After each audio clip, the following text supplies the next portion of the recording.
This is Atomic Shinobi, and today I'm going to narrate what if Naruto raised Baby Demon Lord. If you enjoy this video, please like, share, and subscribe to this channel. Always wasting no more time. Let's start the story.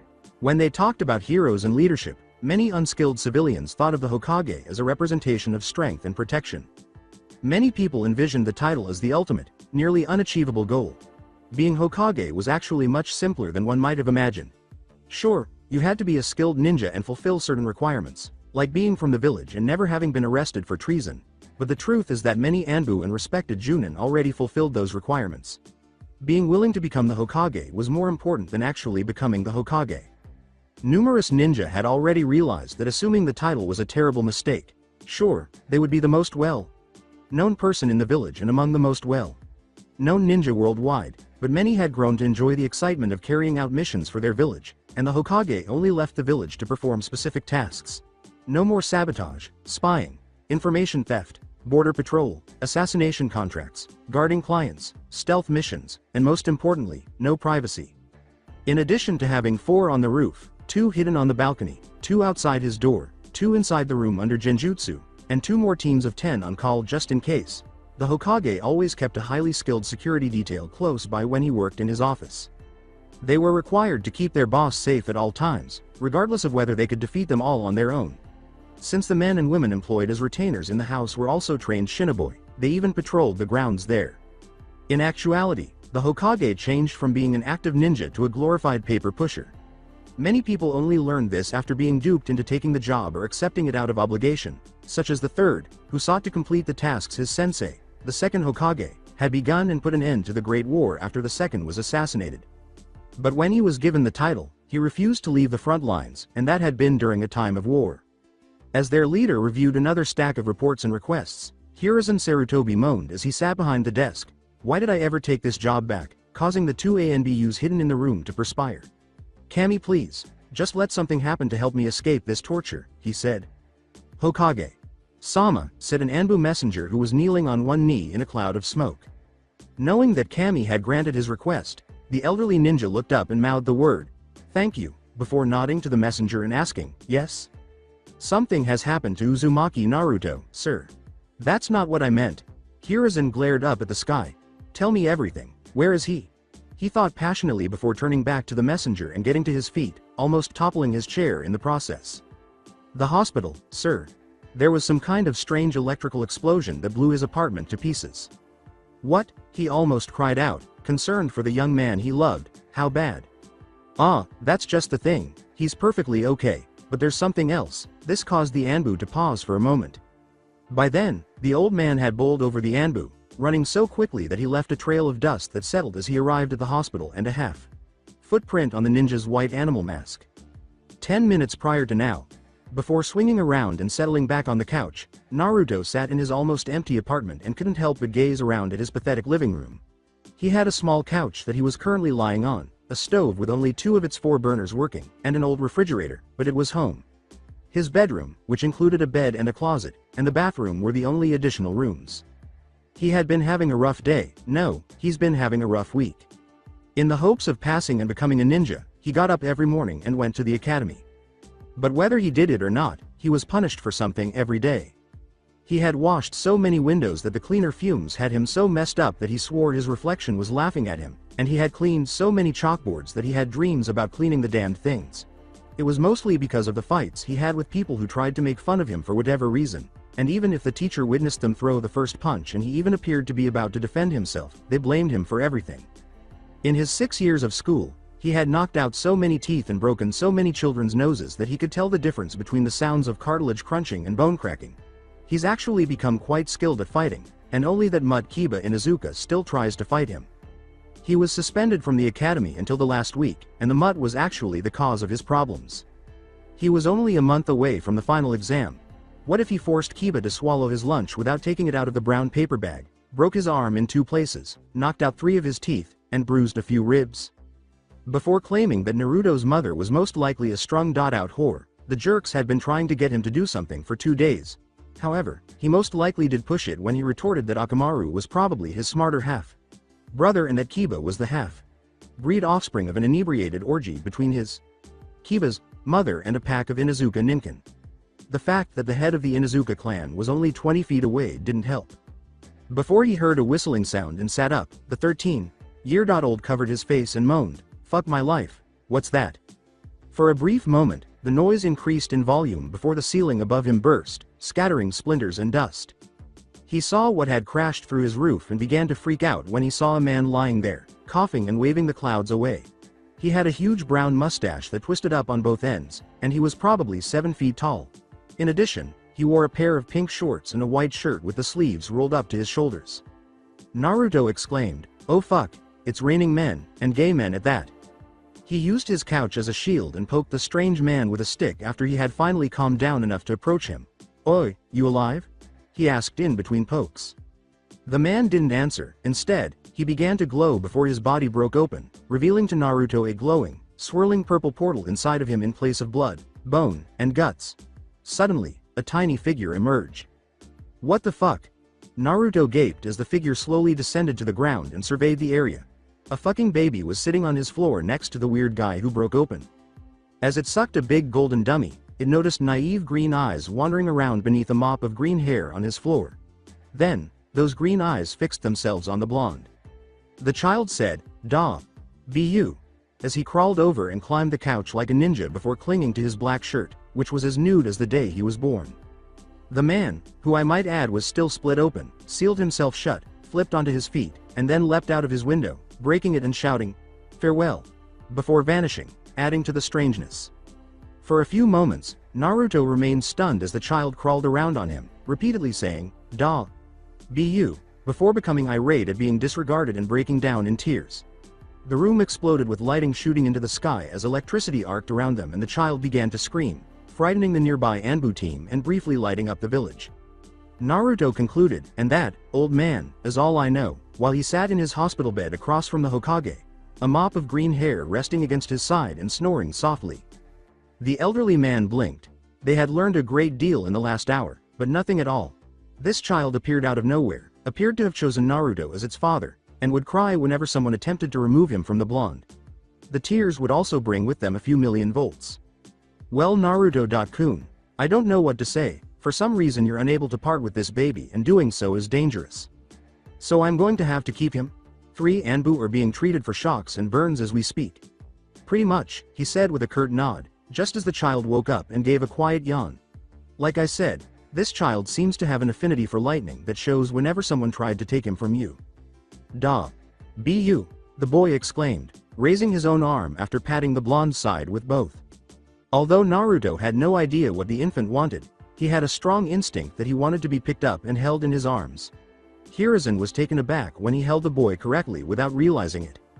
Although it was a little early, he was pleased to see Naruto holding the child in that manner because he had always hoped to see how the blonde would fare as a parent. "Well, Naruto-kun, it looks like you'll do just fine," he thought as he got out of his chair. "But you'll need some things if you're going to take care of him. I'll see about having your stipend increased and get you some books on parenting. Your apartment has already been fixed up too, by the way." "Thanks, old man, but what about when I got to go back to class?" the blonde said, nodding while holding the green-haired boy in one arm as he fell asleep again. "Well, think of something. The sky was cloudy that night, and the air was filled with sound and light from thunder and lightning. The purplish-black portal opened up in the sky, letting a big bird fly out before shutting as if it had never been there, but no one saw it. The enormous bird had a dark green body and blue wings that matched its headdress, which included an armored headband made of silver that was attached to the reins.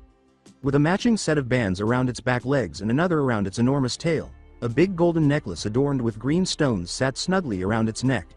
Finally, a woman was standing on a big saddle on its back. She was a pretty young lady with blonde hair tied in a bun and covering one side of her face. She had a well-proportioned chest and green eyes. She resembled a sophisticated Gothic Lolita in her long black high-heeled boots and elegant black and white frilly maid's uniform. With the reins in one hand and a small book in the other, she pondered icily, "It is time, he is near, leave no stone unturned." Naruto sighed for the 10th time as he sat on the floor with the child, a pair of baby-sized shorts hanging off the side of his head, and looked out his window while the storm continued outside. In addition to stopping by the store to buy him some baby formula and other items, the Hokage had been kind enough to give him some of his grandson's old belongings, mainly old toys and clothes. For some reason, the child resisted wearing any kind of clothing, but he loved some of the shinobi toys, especially the villains. The pair of tan shorts on his head was the result of shorts being thrown at him, shirts being thrown away, and diapers being taken off and thrown aside. As they looked down at one another, Naruto said ominously, "You're not gonna make this easy for me, are you?" The boy looked downright intimidating in his own right, and he returned the look with gusto. With lightning flashing and thunder rattling the windows, the blonde smiled and the teen appeared evil as he grabbed the boy and held out a roll of tape. After a minute, the infant, with its diaper taped tightly around its tiny waist, was sitting on the floor and glaring at Naruto. He exclaimed, "Ha ha, victory in the name of Naruto," before the diaper, to his surprise, struck him in the head. The child was standing proudly, his body bared for the world to see, and the blonde turned to find him grinning at him. "Boy, do you know who you're messing with?" Naruto began, his eyes unintentionally flashing red as his teeth sharpened like a shark's, as a fire roared to life in the teenager's eyes. "Keep pissing me off and I'll show you the deepest pits of hell," he said. Naruto winced inwardly as big green eyes twitched. Had he gone too far at that moment? "Bu." The young boy leapt through the air like a spring and grabbed his shirt, crawling up him like a baby monkey and straddling his shoulder before embracing him and stroking his cheek affectionately. "Kid, I don't even know your name and you're this attached to me," Naruto said, laughing. When a woman asked, "Attached to you?" Naruto turned and jumped up, seeing a blonde in a gothic black maid's uniform holding a pink umbrella. "You're delusional. The master would never take to the likes of you. Die gutter." "Trash," the woman said. The teenager snarled, "Who you calling gutter? Trash?" without realizing the child was now on his back, sticking his head over his shoulder. Before approaching and extending her arms and saying, "Now, master, come here," in a kinder tone, the woman smirked and turned her back on him. "Hilda is here to bring you home." "Take him home?" Naruto asked with a blink. "Da," the child said, turning his head and embracing Naruto's neck. He grinned at that and pointed to the child on his back, saying, "Looks like he doesn't like you," with a toothy smirk. Hilda continued, however, saying, "Come now, master, it's time to go." "Let go of him, master," she yelled as she grabbed the toddler by the waist and attempted to pull him away, but he maintained a death grip on Naruto's black shirt while kicking wildly. As she struggled, Naruto began to laugh. The children's eyes began to water as they became irate, and before they knew it, electricity was roasting them in the room.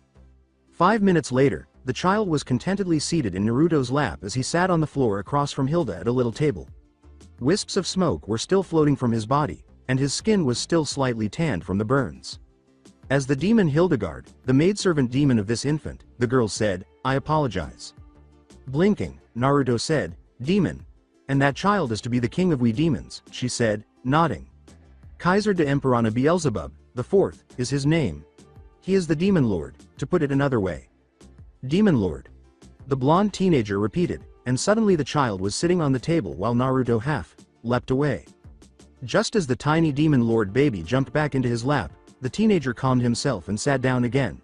"Ah, Hilda, thanks for the explanation, but since you came to take him back, well, if you don't mind," he said, gesturing for her to remove him from his lap. No, she gave a nod. "Why not?" She sulked, "Because it's not possible." "Why?" "Since it appears that you were selected to be the father of the demon lord." This is what the great demon lord said. Rewind. "They're so annoying. They breathe like roaches. Why don't we just, totally wipe them out?" He hummed, standing in front of a large map of the world, wearing a black cloak, a purple helmet, and 2 large golden horns protruding from the side. "I'll get to destroying humanity tomorrow," he said in a carefree and somewhat normal voice, while a mass of cloaked people stood obediently behind him as he tinkered with something. "But great demon lord, tomorrow is the Dark Dragon King's wedding," said an elderly man leafing through a small book. The demon lord shook his head. "Really?" and shrugged. "Then the day after tomorrow. I'll definitely get to it the day after tomorrow next week. The day after is the hell-wide Chupacabra hunting bus tour."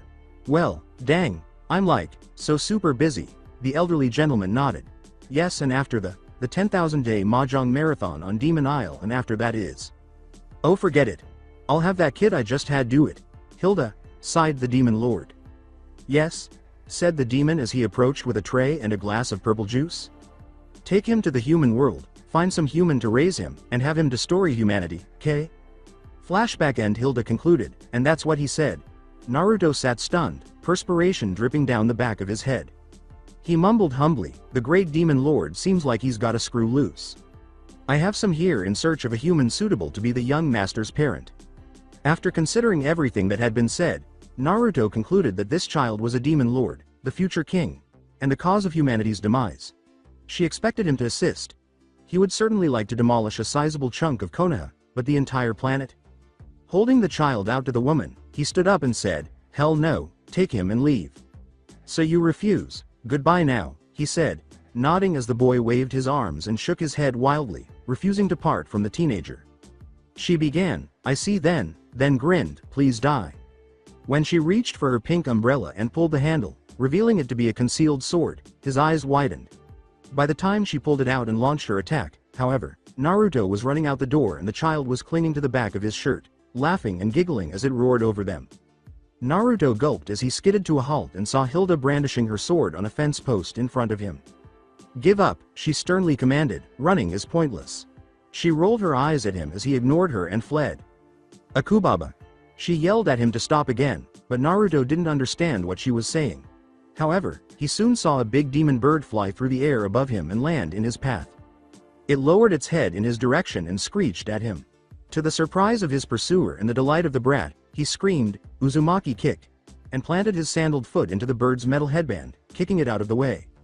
Shaking it off, Hilda continued to pursue, leaping through the air before swinging her sword and sending a wave of red energy in the direction of the escaping blonde, which exploded close to him, sending him sprawling to the ground and flying through the air.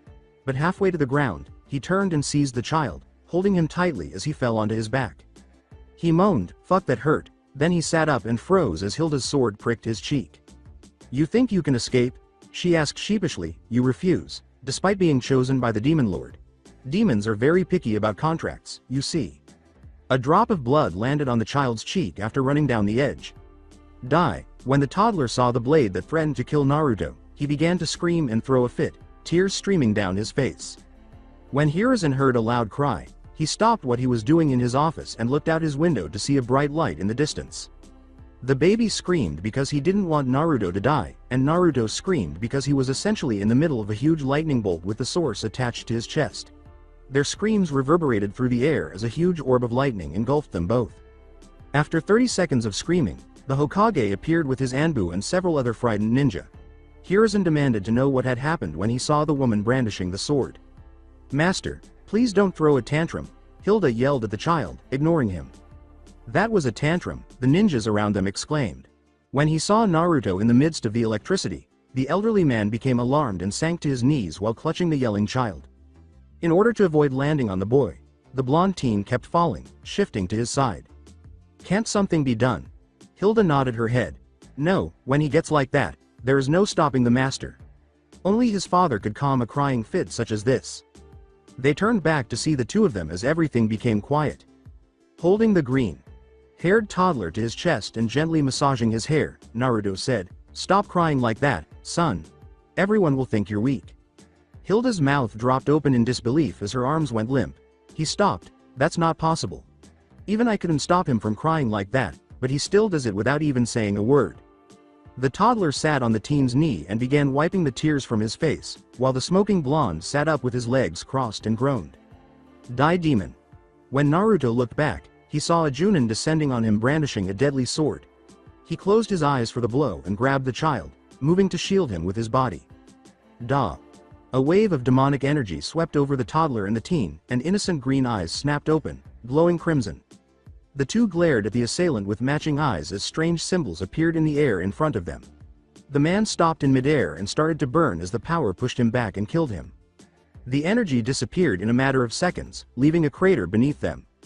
While holding the toddler in his arms, Naruto glanced at both the child and the deceased Junin before grinning and saying, "Thanks, son." Da. Be you. Da. Be you. A pair of tiny hands pressed against Naruto's cheeks as he woke up and moaned, shifting slightly. He muttered as he opened his eyes and looked at the toddler with the green hair, his eyebrows half up.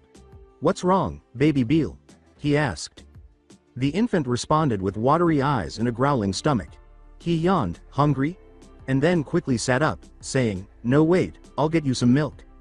Kia. As he cried, Beal's scream illuminated Naruto like a light bulb.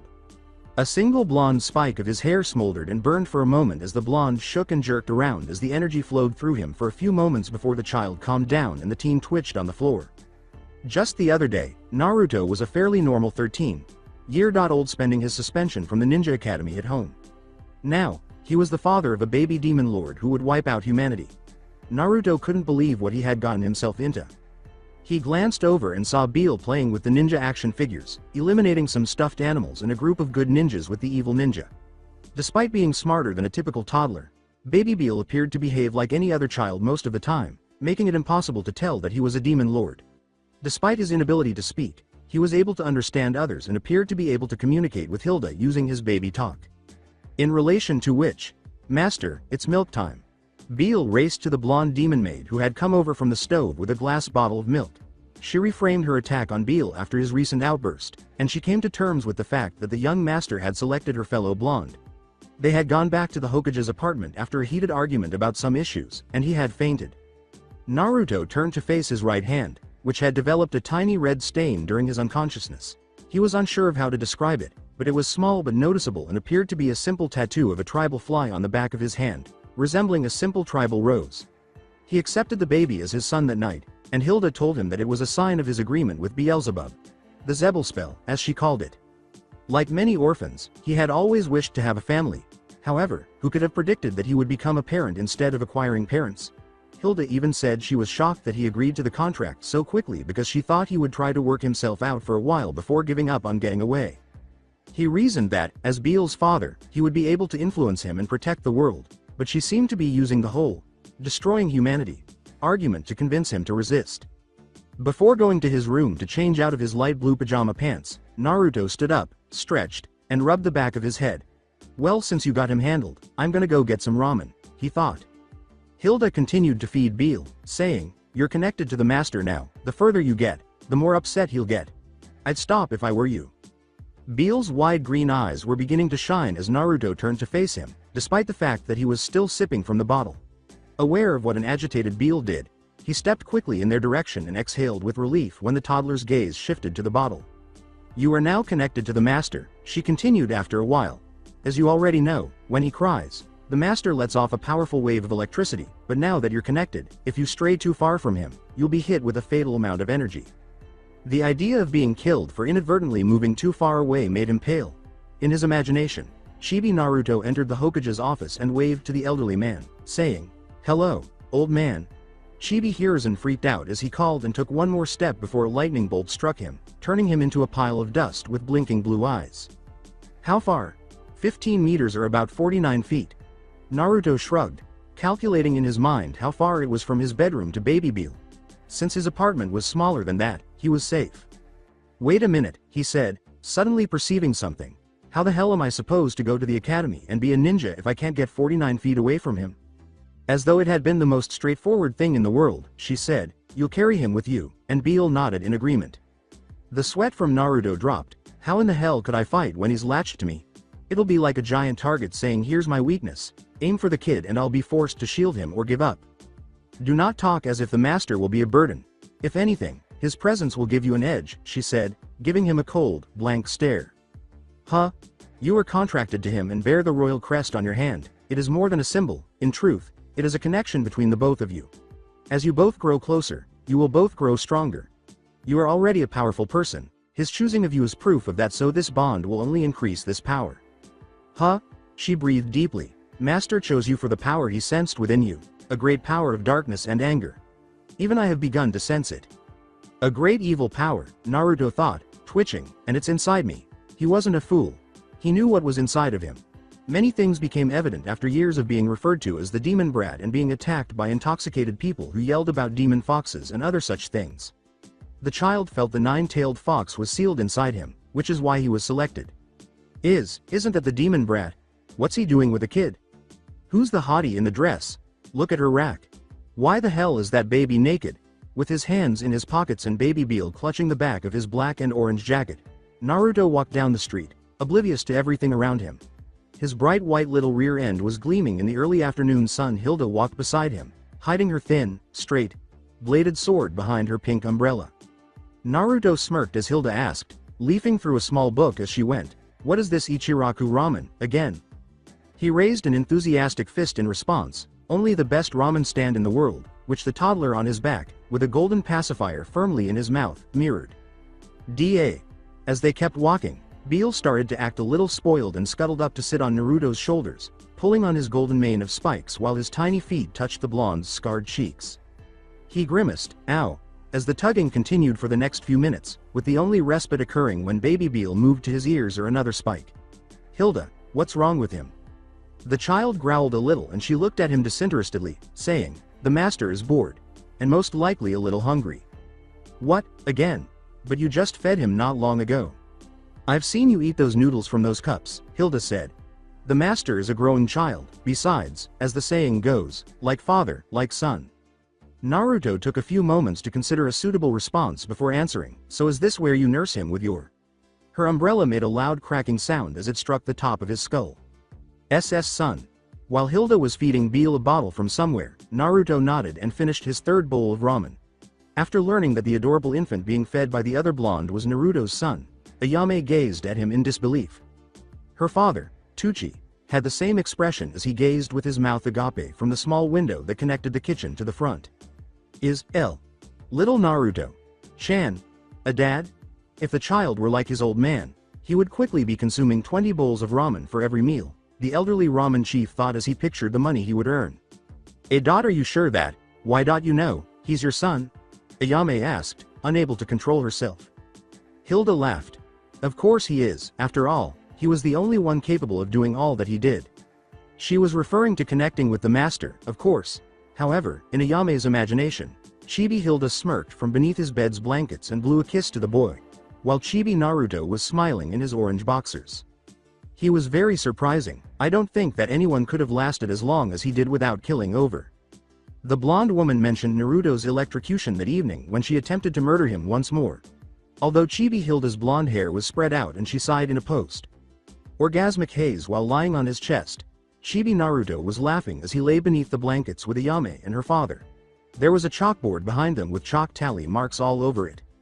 Ayame stammered, Naruto.kun?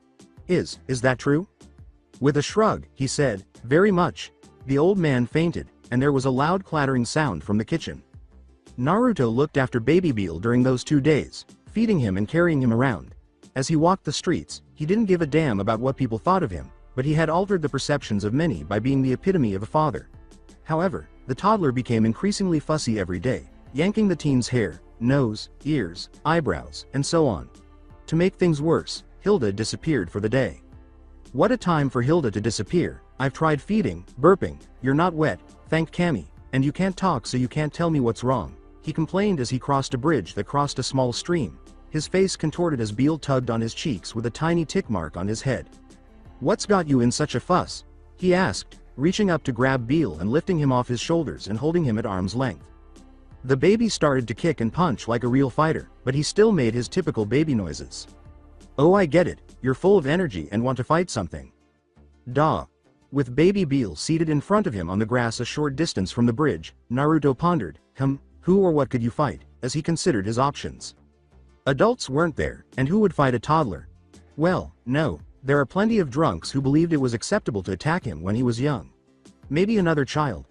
The baby boxing idea was something he would save for when he was broke in another country. He didn't want to open that can of trouble just yet. Animals on the loose. Yes, exactly. That thought was eliminated when he saw pictures of Beale foaming at the mouth from contracting rabies and Hilda giving him a demonic beating. While Naruto was thinking, baby Beale glanced around, saw a big beetle nearby, and scurried over to stand. When Naruto saw this, he arched an eyebrow. Grr, he said in baby talk as he glared at the beetle, not even frightened by the pincers on its head. With a shrug, the blonde waved a little sports flag that said, Go baby Beale. You can do it. Beale's eyes glowed as he lowered himself to meet the beetle directly, growling the entire time. That's my son, snap. Gaw. Be you. As the pincers squeezed baby Beale's nose, Naruto turned pale and exclaimed, oh fuck. Kia. The screaming and electrical torture abruptly stopped. As he twitched on the ground, Naruto looked up to see Hilda bending down to Beale with a brown cartoon bear on the side and a small blue rattle with yellow stars. For the next few seconds, the toddler gimped happily as he shook the rattle, forgetting about the now roasted insect. Honestly, laying about like some worm, Hilda said, averting her gaze as she turned to face the smoking blonde teenager. I don't know why the master chose you, she said. I'll get my revenge one day, Naruto twitched. Now get up, it is master's bath time and we must bath him together. Naruto had no idea that they had an eavesdropper. As they made their way back to the teen's house, baby Beal continued to be totally absorbed by the rattle, slowly shaking it beside his head with each step. The blonde asked, his eye twitching slightly, gets kind of annoying after a while doesn't it? Hilda laughed. As if, it is a wonderful sound that the master finds soothing. Well, I'll admit, it's better than him crying. Chibi Naruto nodded in his head while wearing bandages and having burned cream tubes scattered all over him. Hey dead. Last, Naruto recognized the voice and turned his growing twitch into a tick mark. What the fuck do you want, dog humper? He demanded, glaring at the teenager perched on the roof of a building close by. He had 2 red fang-like marks on his cheeks and a gray-blue coat with a hood over his head. Kiba Inuzuka smiled and said, don't you know that there are better guys to hang around than you? Just wanted to know what a loser like you is doing with a total babe like her, he said, smirking at Hilda. Naruto laughed. Hope you don't mean you, from what I've heard, Akamaru's been mounting you lately. Oh shut up loser, and quit acting like you're that brat's dad. Whoever you are, I'm pretty sure that Naruto is his father, Hilda said, raising an eyebrow. Oh please, a pack of wild dogs would be a better father. What a coincidence, maybe your real dad is in that pack, want me to send him your way if I find him? I'm sure your mother would be happy to see him again, maybe then she wouldn't be such a high-strung cunt. You motherfucker. After drawing several shuriken, Kiba hurled them at the blonde. Naruto smiled and moved aside as Hilda leapt away and landed on a rooftop. Ha, missed you little runt, he said. Bu. Naruto turned his head and saw something that made him go pale. With the top half of the rattle lying on the ground and all the tiny parts inside strewn in the dirt, Baby Beal was 10 seconds away from crying as he held the broken bottom half in his hand. He tried to think of a way out of the painful shock, saying, Now, don't cry. I'll make it better, I'll get you a new one, a better one. I got it, Naruto said abruptly before slowly turning to Kiba and grinning evilly and derangedly, I'll make you one. Naruto began to approach Kiba, both eyes blazing solid red as he grinned with a mouth full of sharp teeth, and Kiba swallowed and backed away. He turned to flee, but he was violently pulled back when a hand grabbed his hood. Naruto laughed and grabbed the teenager by the front of his shirt, saying, Now Kiba, you broke my son's favorite toy, I'ma need a replacement, something that I can make rattle. The blonde's fist transformed the Inuzuka's terrified scream into a muffled choking hack before the sound could be released. After 5 minutes, Naruto knelt down to a sniffling Beal and smiled, a charming moment that was made horrifying by the bloodstains on his face. With the rattle's 2 halves temporarily reassembled with tape and a few bloodstains, he joyfully remarked, I got you something. Sorry it's not perfect but it's the best I can do for now. Bu. After removing the now fixed rattle from his father's bloodied fingers, Baby Beal gave it a few test shakes and discovered that it was significantly better than before. Now come on, let's get home, Naruto said, grinning as he lifted the toddler. With a nod, Beal eagerly climbed up to his shoulders. Hilda, still standing on the roof, touched the teen's lips with the tips of her fingers and gazed at her with a faint flush, saying, Amazing, such cruelty, so beautiful, she thought as she mentally reenacted what she had witnessed. Naruto called out from below, Oi Hilda, you coming? Hi, Naruto. I mean, Naruto, don't worry mud, I'm sure the doctors can replace those teeth with some fake ones, they'll be put to good use in Beal's rattle, the blonde said, raising an eyebrow briefly as he considered what her issue was before shrugging and turning to face Kiba, who was lying on the ground with blood streaming from his mouth and his face swollen. Da, said Baby Beal, nodding and turning to give a thumbs up. With a soft snore, Naruto turned over and clutched his pillow tightly, pressing his face against it while dreaming of Chibi Naruto consuming ramen. As he sat in the ramen stand, Chibi Naruto cheered as Chibi Ayame and, surprisingly, Chibi Hilda brought him bowl after bowl without pausing. As he ran past, a Chibi villager yelled, Look out, tidal wave. Just as a roaring sound and a shadow reached his ears, Chibi Naruto looked out and saw the man flee, a question mark appearing over his head. It wasn't just any tidal wave, it was a ramen wave. He gaped in fear and then smiled. Chibi Naruto cried out, Yada, as the wave screamed at him. He extended his arms in greeting, but a piece of hot pork slammed into him, causing him to disappear as the waves swept him away. Chibi no. Naruto awoke with a start, seeing rushing water instead of his little mental friend who had helped him over the years with amusing yet adorable mental picture aids. After accidentally killing Chibi, he cried out, no, he was too young. Hold on a second. Before glancing around and rubbing his eyes, the blonde thought, what the fuck? There was nearly 6 inches of steadily rising water in his room, and baby Beal was snoring on a tiny futon next to his own. Water was pouring out of him like a broken pipe as he bobbed an inch off the bed. Oh, you're awake. It was pouring rain outside when Naruto turned to face his open window and saw Hilda sitting on the ledge with her umbrella open. Hilda, what's going on? First he starts wetting the bed for the past 2 nights and now he floods it. The curvaceous demon maid nodded and said, yes, Master is peeing quite splendidly. She did this as though it were a common occurrence. His face turned a sickly green, and his eye twitched, saying, I can see that, wait, I'm swimming in pee. As he leapt out of the water and attached himself to the ceiling, using chakra to stay there, she gave him a look that suggested he was a moron. Do not worry, it is not unclean. Quite the contrary, it is urine imbued with holy magical powers one should give thanks for. Naruto's gaze wavered. The great urination comes each year around this time, and in the demon world it is a seasonal attraction. After a city is drowned in the flood, the amount of fertile land increases. A fine first step in destroying humanity, yes? She said with a slight smile. This isn't a joke. Naruto snarled, and how long are you gonna just sleep there? He then fell to the ground and crouched over Beal with a gloomy expression of rage. While I do think that the idea of humanity being pissed to death is a little funny, he's flooding my apartment first. Beal's eyes snapped open and he said, Duh? His eyes were not the usual drowsy expression, instead, they showed discomfort. Unbelievably, Hilda exclaimed, your peeing is incredible as always, Master, as the boy woke up. Uncertain of what to do, Beal glanced around at the rising water near his navel. Was screamed from outside, causing Hilda to turn as Naruto approached to observe Beal, who was still on the floor playing with the evil ninja action figures. The road outside even had a swift moving river running down it, and it was storming pretty badly in the early morning. But as he slipped on the rushing water and was carried away, a slender shinobi wearing all dark blue and round sunglasses let out the cry. As he stood beside Hilda, the teenager thought, at least one positive thing came out of this. Now do something about this flood already. Humans, honestly, she sighed, turning her head away to conceal a slight flush, so commanding. After clearing her throat, Hilda said, so be it, but answer me this one thing. What? Who or what is this, Chibi, you spoke of when you slept? How long were you watching me sleep? He asked, blinking. Bu. Beal and Naruto both gave the strange looking diaper Hilda had put on the toddler a strange look. It was a dull brown diaper with strange little appendages all over it. Despite the strangeness, the child didn't leak anything, and the water was easily removed, leaving the floor pristine but somewhat damp. Hilda, what is that thing?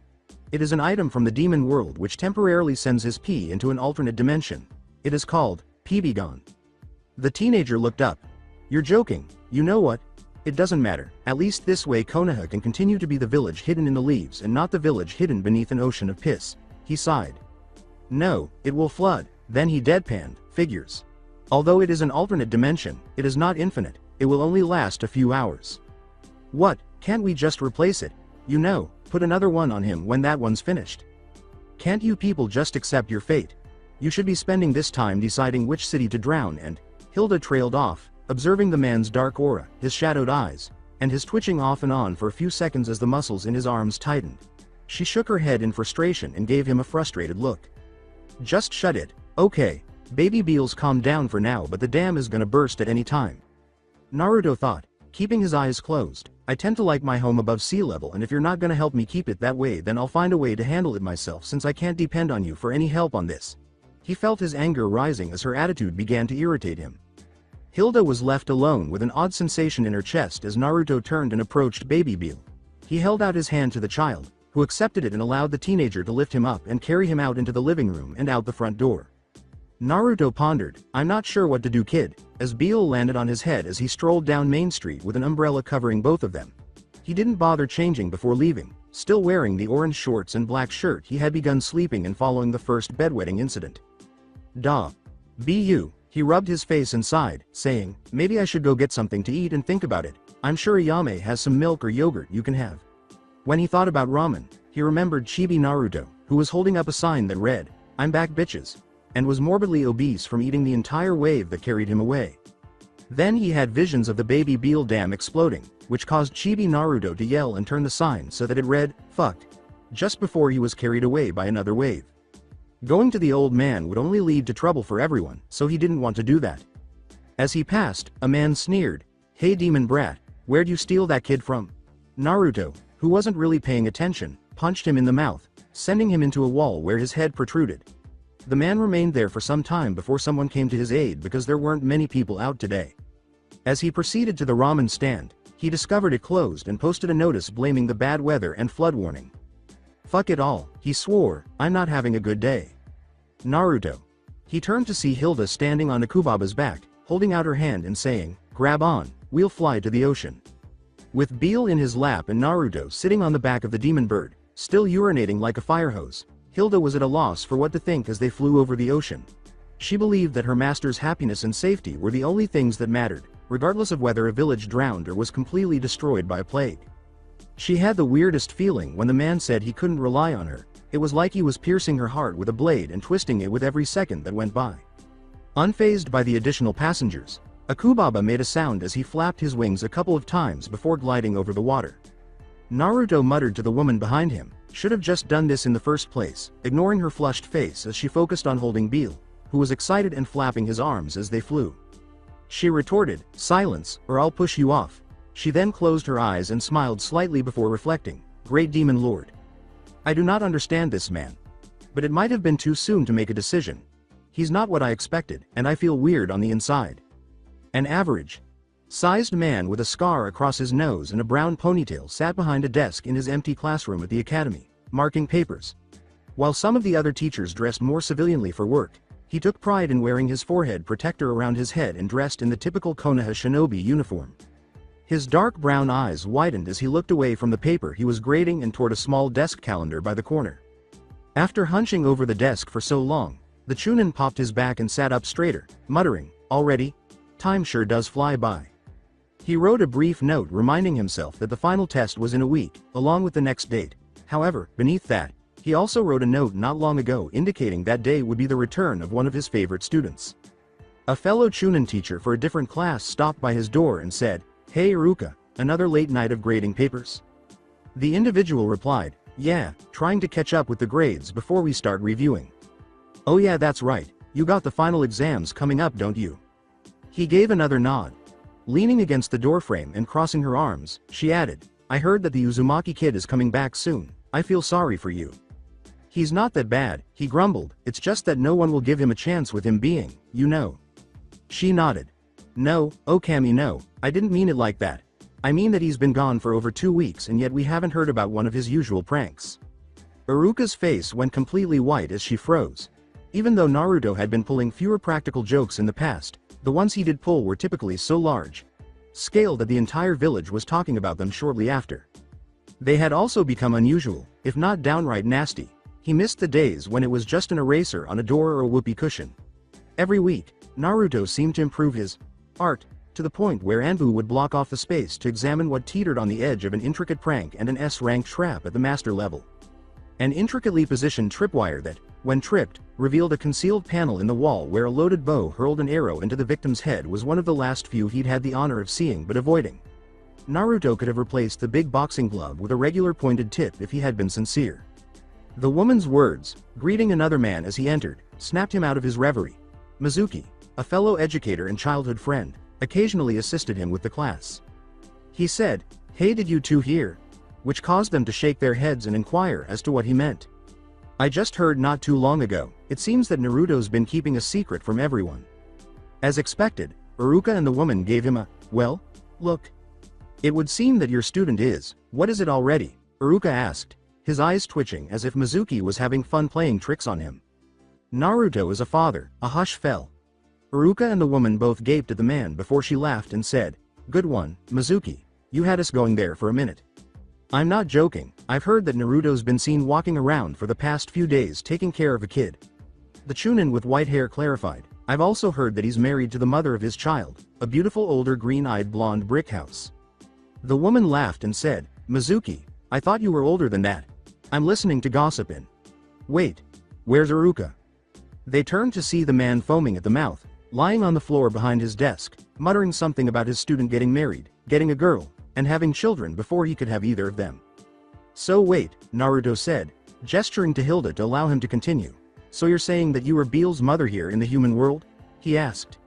She gave a nod. But you still call him master? He is still my master, and while I do care for him, I will still show him the proper respect that his title deserves. Sitting on the couch with baby Beel sleeping in his lap, the teenager nodded. Even though Akubaba's remarkable speed was something that many ninja could only hope to match, well, some could match it in short bursts for short distances. It had taken a while to travel to the middle of the ocean and back, and the sun was just about to set. However, the bird didn't have to slow down at all, and upon their return, it showed no signs of fatigue. So if you're his mother here and I'm his father, then does that mean that he continued to speak. Without showing any emotion, Hilda answered, mates, or as your kind put it, married? He gave a nod. Yes. Hilda grinned to herself as he froze, stunned by the news.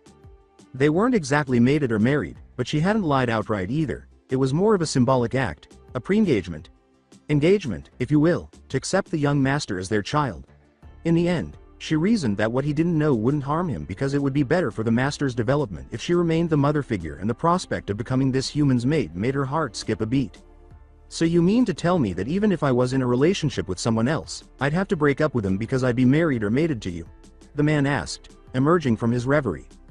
In some cases, but demon culture is different from your own. With a drop of sweat on the back of his head, he thought, no shit.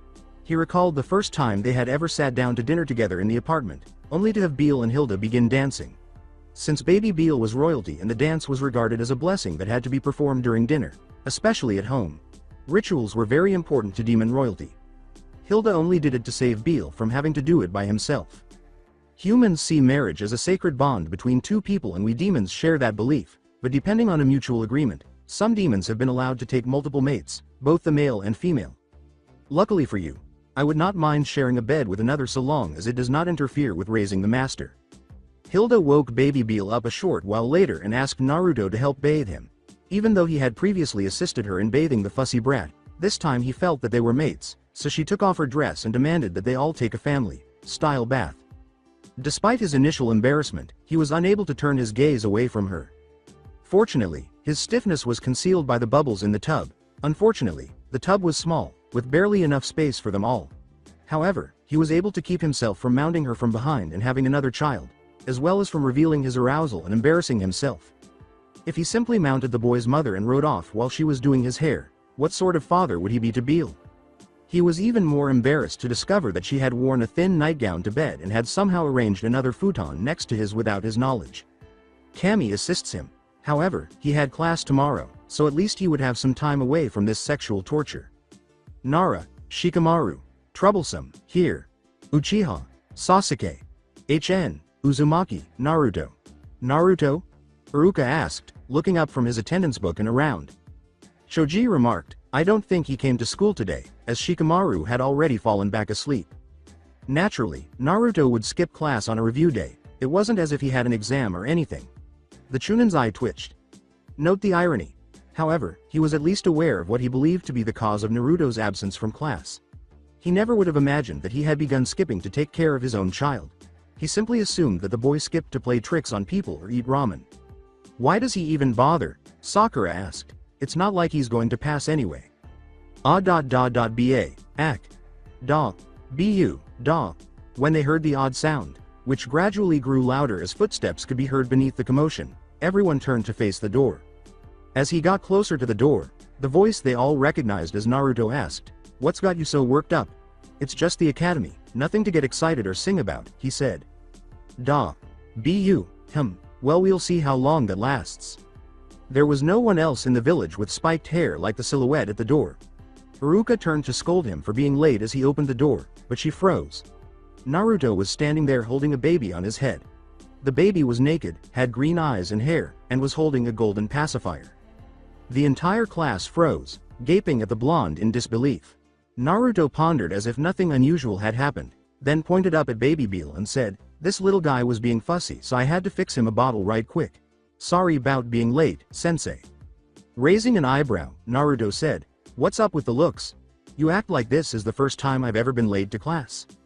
With a trembling finger, Iruka choked out, the kid. He fainted from shock when Mizuki revealed that Naruto was a father, and when he awoke, he half hoped the man had conned him, but now everything was coming flooding back. Naruto smiled and pointed up at the toddler once more. "Oh yeah," he said, "Iruka, I'd like you to meet my son Beelza, but I just call him Baby Beel." "Da," Beel said, raising his hand in a peace sign. "Oi, you don't look so good. Whoa, I didn't know your eyes could roll back like that. Iruka? Iruka? Iruka, you alive?" The blonde frowned after grinning for a minute. Naruto gaped as the man fell to the ground. When Naruto hid behind the teacher's desk and prodded him with a stick, everyone's perspiration stopped. The teenager then exclaimed, "Oh shit, I killed Sensei. Everyone scatter. You didn't see anything." Naruto then took Baby Beel with him as he fled. Since there wasn't much here and they all deserved better, Hilda, in keeping with her demon maid servant nature, hurriedly cleaned the apartment and scowled. Additionally, the master needed more toys than he currently possessed because those few wouldn't amuse him for very long. Her foot struck the edge of a floorboard as she was walking through the bedroom, and she stopped to notice that it was elevated. She grinned as she knelt down and pulled it up, discovering a thick envelope stuffed with cash underneath. Naruto laughed as he carried Beel to the park, holding the little bundle of demonic energy up in the air. The boy seemed to enjoy it, until a cicada landed on his nose, turning Naruto pale. "Well, Baby Beel, if I'd known that bringing you with me to the academy would get me a free day, then I would have had a kid sooner," he said. Baby Beel has been terrified of big insects ever since he was pinched by that beetle. "No, don't, Kia." One rarely had time to unwind as the Hokage unless they planned to do so and left notes on where they could be located in case of an emergency and other things. A loud scream and a pillar of lightning shooting into the air accompanied Hiruzen as he was walking along one of the many well-maintained paths through one of the village's parks, recalling some of the dates he had taken his wife on here on top of a grassy hill, and taking Konohamaru here to play with his friends. "Hold on a minute." Sweating profusely, he hurried to the spot where he had witnessed the lightning and saw Naruto sprawled on the ground, smoke billowing from him while the green-haired toddler sat on his chest. He said, "Naruto-kun, are you alright?" in a worried voice. "I'm fine, old man, I'm starting to get used to this now," the blonde said, dismissing it with a wave. "I see, then what are you doing here? You should be in class right now. The final test is only a few days away." Standing up, Naruto touched his forehead. "I know that, but as long as I pass the test it won't matter. I've been staying up later than usual to study and practice, but I still can't get that Bunshin jutsu down. My chakra pools are too large for that." Hiruzen forgot about missing class and almost slapped himself in the head when he heard the blonde's problem. Naturally, Naruto continued to fail as a result. Why hadn't he considered it earlier? All academy students had to learn the Bunshin technique since it tested their mental abilities as well as their ability to control their chakras. It took very little to use, and most kids had enough chakra to do it by the time they were old enough. However, if you put too much chakra into it, all you'd get is sickly, useless versions of yourself that could only lie on the ground before disappearing. It wouldn't be a miracle for someone with Naruto's level of chakra to create a typical academy clone. In fact, the amount of chakra control required would make even medical ninja green with envy. "Naruto-kun, why don't you come by my office later on? I think I got something that could help you." After lunch, Naruto came home and hurried to the kitchen to fix Beel a bottle because he had forgotten to bring more that morning. He entered his apartment as if he were being pursued. After avoiding a tortoise shock treatment session, he turned to find Hilda sitting on the couch, watching what appeared to be a corny soap opera on TV while holding Baby Beel, who was now being fed from the glass baby bottle. "Hilda, since when did I have a TV?" She rambled, "Since 2 hours ago," without ever looking away from the show. How could you buy a TV? I thought you didn't have any money." "Oh, I found an envelope hidden under the floor and used it all to purchase some things." After she brought it up, he noticed that he had more kitchen-related items and appliances in the room, including a new set of dishes and silverware, a rug, a blinder, and a toaster. He also noticed that his refrigerator was significantly fuller than it had been previously. After looking more closely, he discovered a toy chest and numerous new toys for Beel, some of which he didn't even consider toys. Hilda, how much did you say you spent?" "All of it. Now shush, I'm trying to watch this." Naruto slipped into a corner and sobbed while setting Beel down on the couch beside Hilda. The funds she discovered had been accumulated over years of setting aside a small portion of each stipend. It was one of the reasons he didn't have much there in the first place. he didn't have much left over after paying his bills, buying food, and occasionally spending money on things like getting something fixed or replaced. After a minute, he looked over and saw that Beale had finished his bottle and was eagerly crawling over to the new toys. At least Beale would have something new to keep him busy, which was a minor comfort. In relation to that, he got up and walked over to examine a few of these odd toys. Even though he didn't have many toys as a kid, he was fairly certain that no human toy company would produce some of these things because they appeared blatantly evil. Hilda warned him, "I'd be careful if I were you," as he reached down and picked one up. He glanced at her and then at the toy, a patchwork doll with blue skin and thick orange hair that resembled a clown. It had a mouthful of sharp yellow teeth and an insane smile. It held a 6-inch kitchen knife in one hand and an ice pick in the other that was roughly the same length. "What is this thing?" he asked, examining it closely and flicking a small switch on its neck. As he put it down and sat in front of it, arms crossed and legs crossed, staring at it to see what it did, she explained, "It's a toy from the demon world. I had it dead. X said over." As Baby Beale rummaged through the toy box, he ignored it. Naruto cocked his head to the side and reached out to poke the clown's nose as its eyes glowed for a moment and shook all over before becoming motionless. "I believe that it's called the fully automatic assassination doll, quite popular among children these days." Naruto stopped when he heard the name and turned to face her, his hand still extended in front of the doll, his eyes wide. He was about to question her about the doll's name when its eyes narrowed and its mouth formed a sinister, nefarious smile before it lunged. Unexpectedly, the doll grabbed hold of the back of Naruto's head, preventing him from yelling as its arms wrapped around his forehead and its legs around his mouth. Naruto collapsed to his side. "I thought that the master would enjoy some of the comforts from his home. I was sure that you wouldn't mind." When the doll attempted to stab him with the ice pick, Naruto paused to catch its arm before attempting to tear its legs over his mouth. Given that the couch was facing away from it, the doll's strength was comparable to that of an adult man, and they strained against each other as they rolled around on the floor and into the kitchen out of sight. As Baby Beale played with something that made noise, Hilda smiled at him and then turned up the volume a bit. Naruto continued the struggle, holding the arm with the ice pick in one hand and giving up on trying to remove its legs so he could catch the knife in the other. Before he could drop the knife and send it clattering to the floor, he lifted his head and brought it down on the floor, slamming the doll's back against the hard wood twice. But now that one arm was free, the doll used both hands to pick up the pick and then used all of its strength to kill the blonde with a silent roar from its mouth. "I can't help but love you both, so please don't fight over me." As Hilda watched the two characters begin arguing over who would be the woman's lover or something, the TV voice said. When Naruto finally succeeded in removing the demon doll from him, he used its arms to lift him up and over his head. The ice pick scratched his cheek during this process, but after he successfully slugged the object in its mouth once, the weapon flew across the floor. He yelled, "Come here you little motherfucker," as he grabbed the toy by the legs and swung it around before slamming it to the ground. The blonde then leapt to his feet and landed his elbow in the middle of its back before falling back down. "Da. Bu," Baby Beale clapped as he pounded a tiny drum.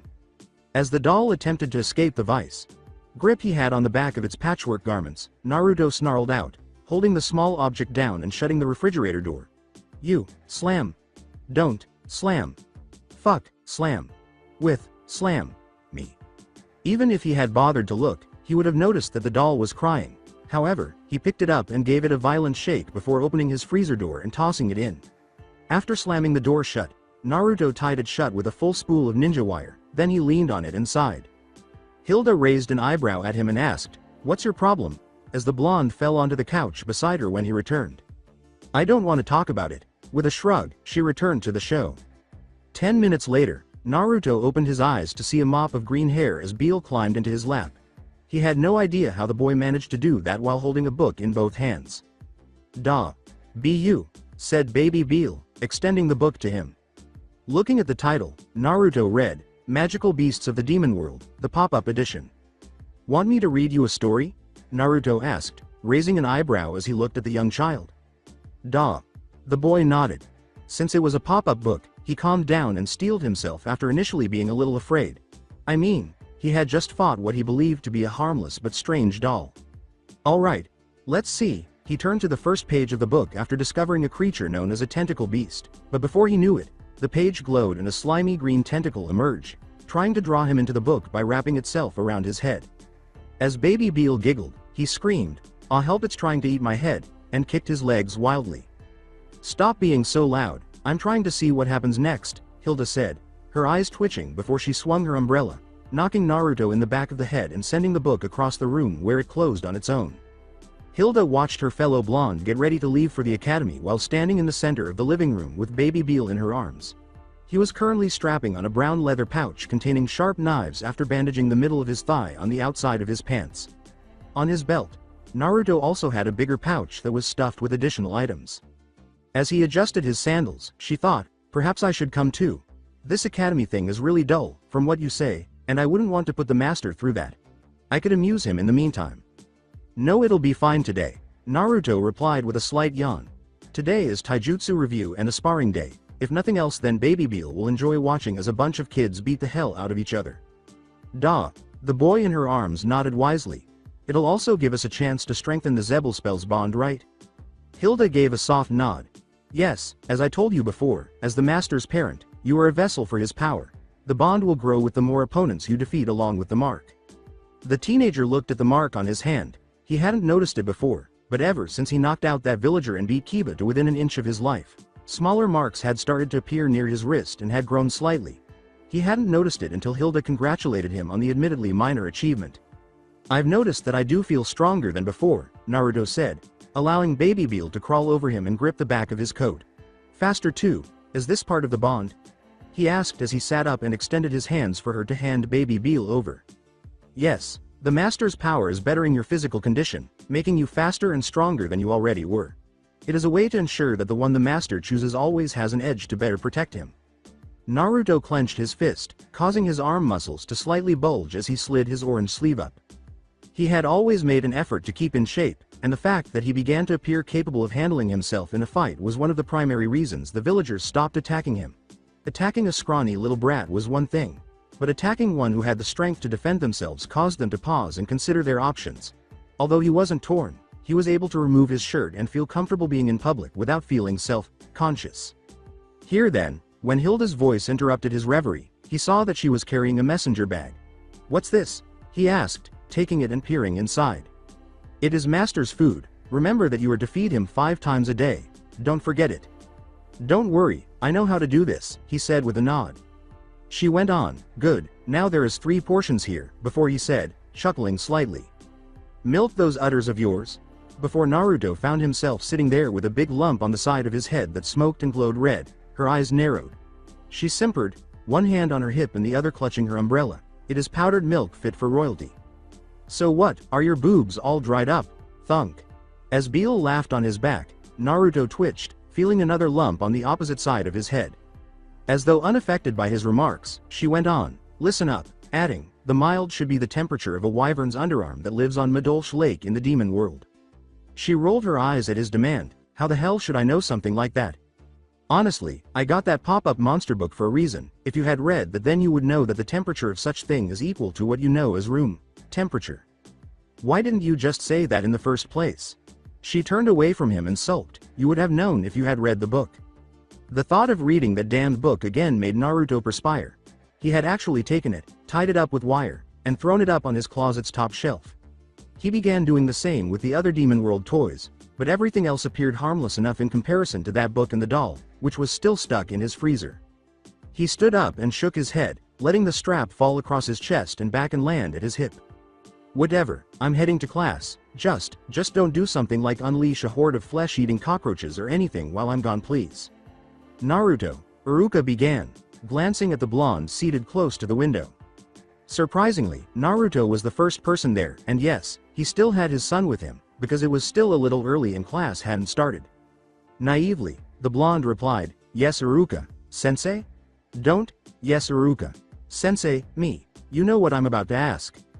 Naruto said, well, I decided that I needed to come in a little early. I know it's weird and all since I usually come in last or late. Not that. Why in the world did you bring him with you to class? The man twitched. Well, I can't just leave him home. What kind of father do you think I am? Besides, the Hokage gave me permission on this, Naruto said, tilting his head to the side and turning to face baby Beal. How long have you had him? For a while now. As the two discussed the blonde's son, the other students had already arrived, sat down, and began to listen. Naruto had been the focus of rumors and gossip since he left the other day. These had ranged from whether the boy was actually his son to the identity of the mother. Are you the only one taking care of him? What about his mother? Well, Hilda. Chan does a lot to help out, but baby Beal cries if I get too far from him, and I hate it when he cries. Everyone swore that his eyes went red when he said that last line, but he smiled and grinned afterwards, so they assumed it was just the light shining or something. Iruka asked again, Hilda? Is that the mother? Oh yeah, that's right. You haven't met her yet.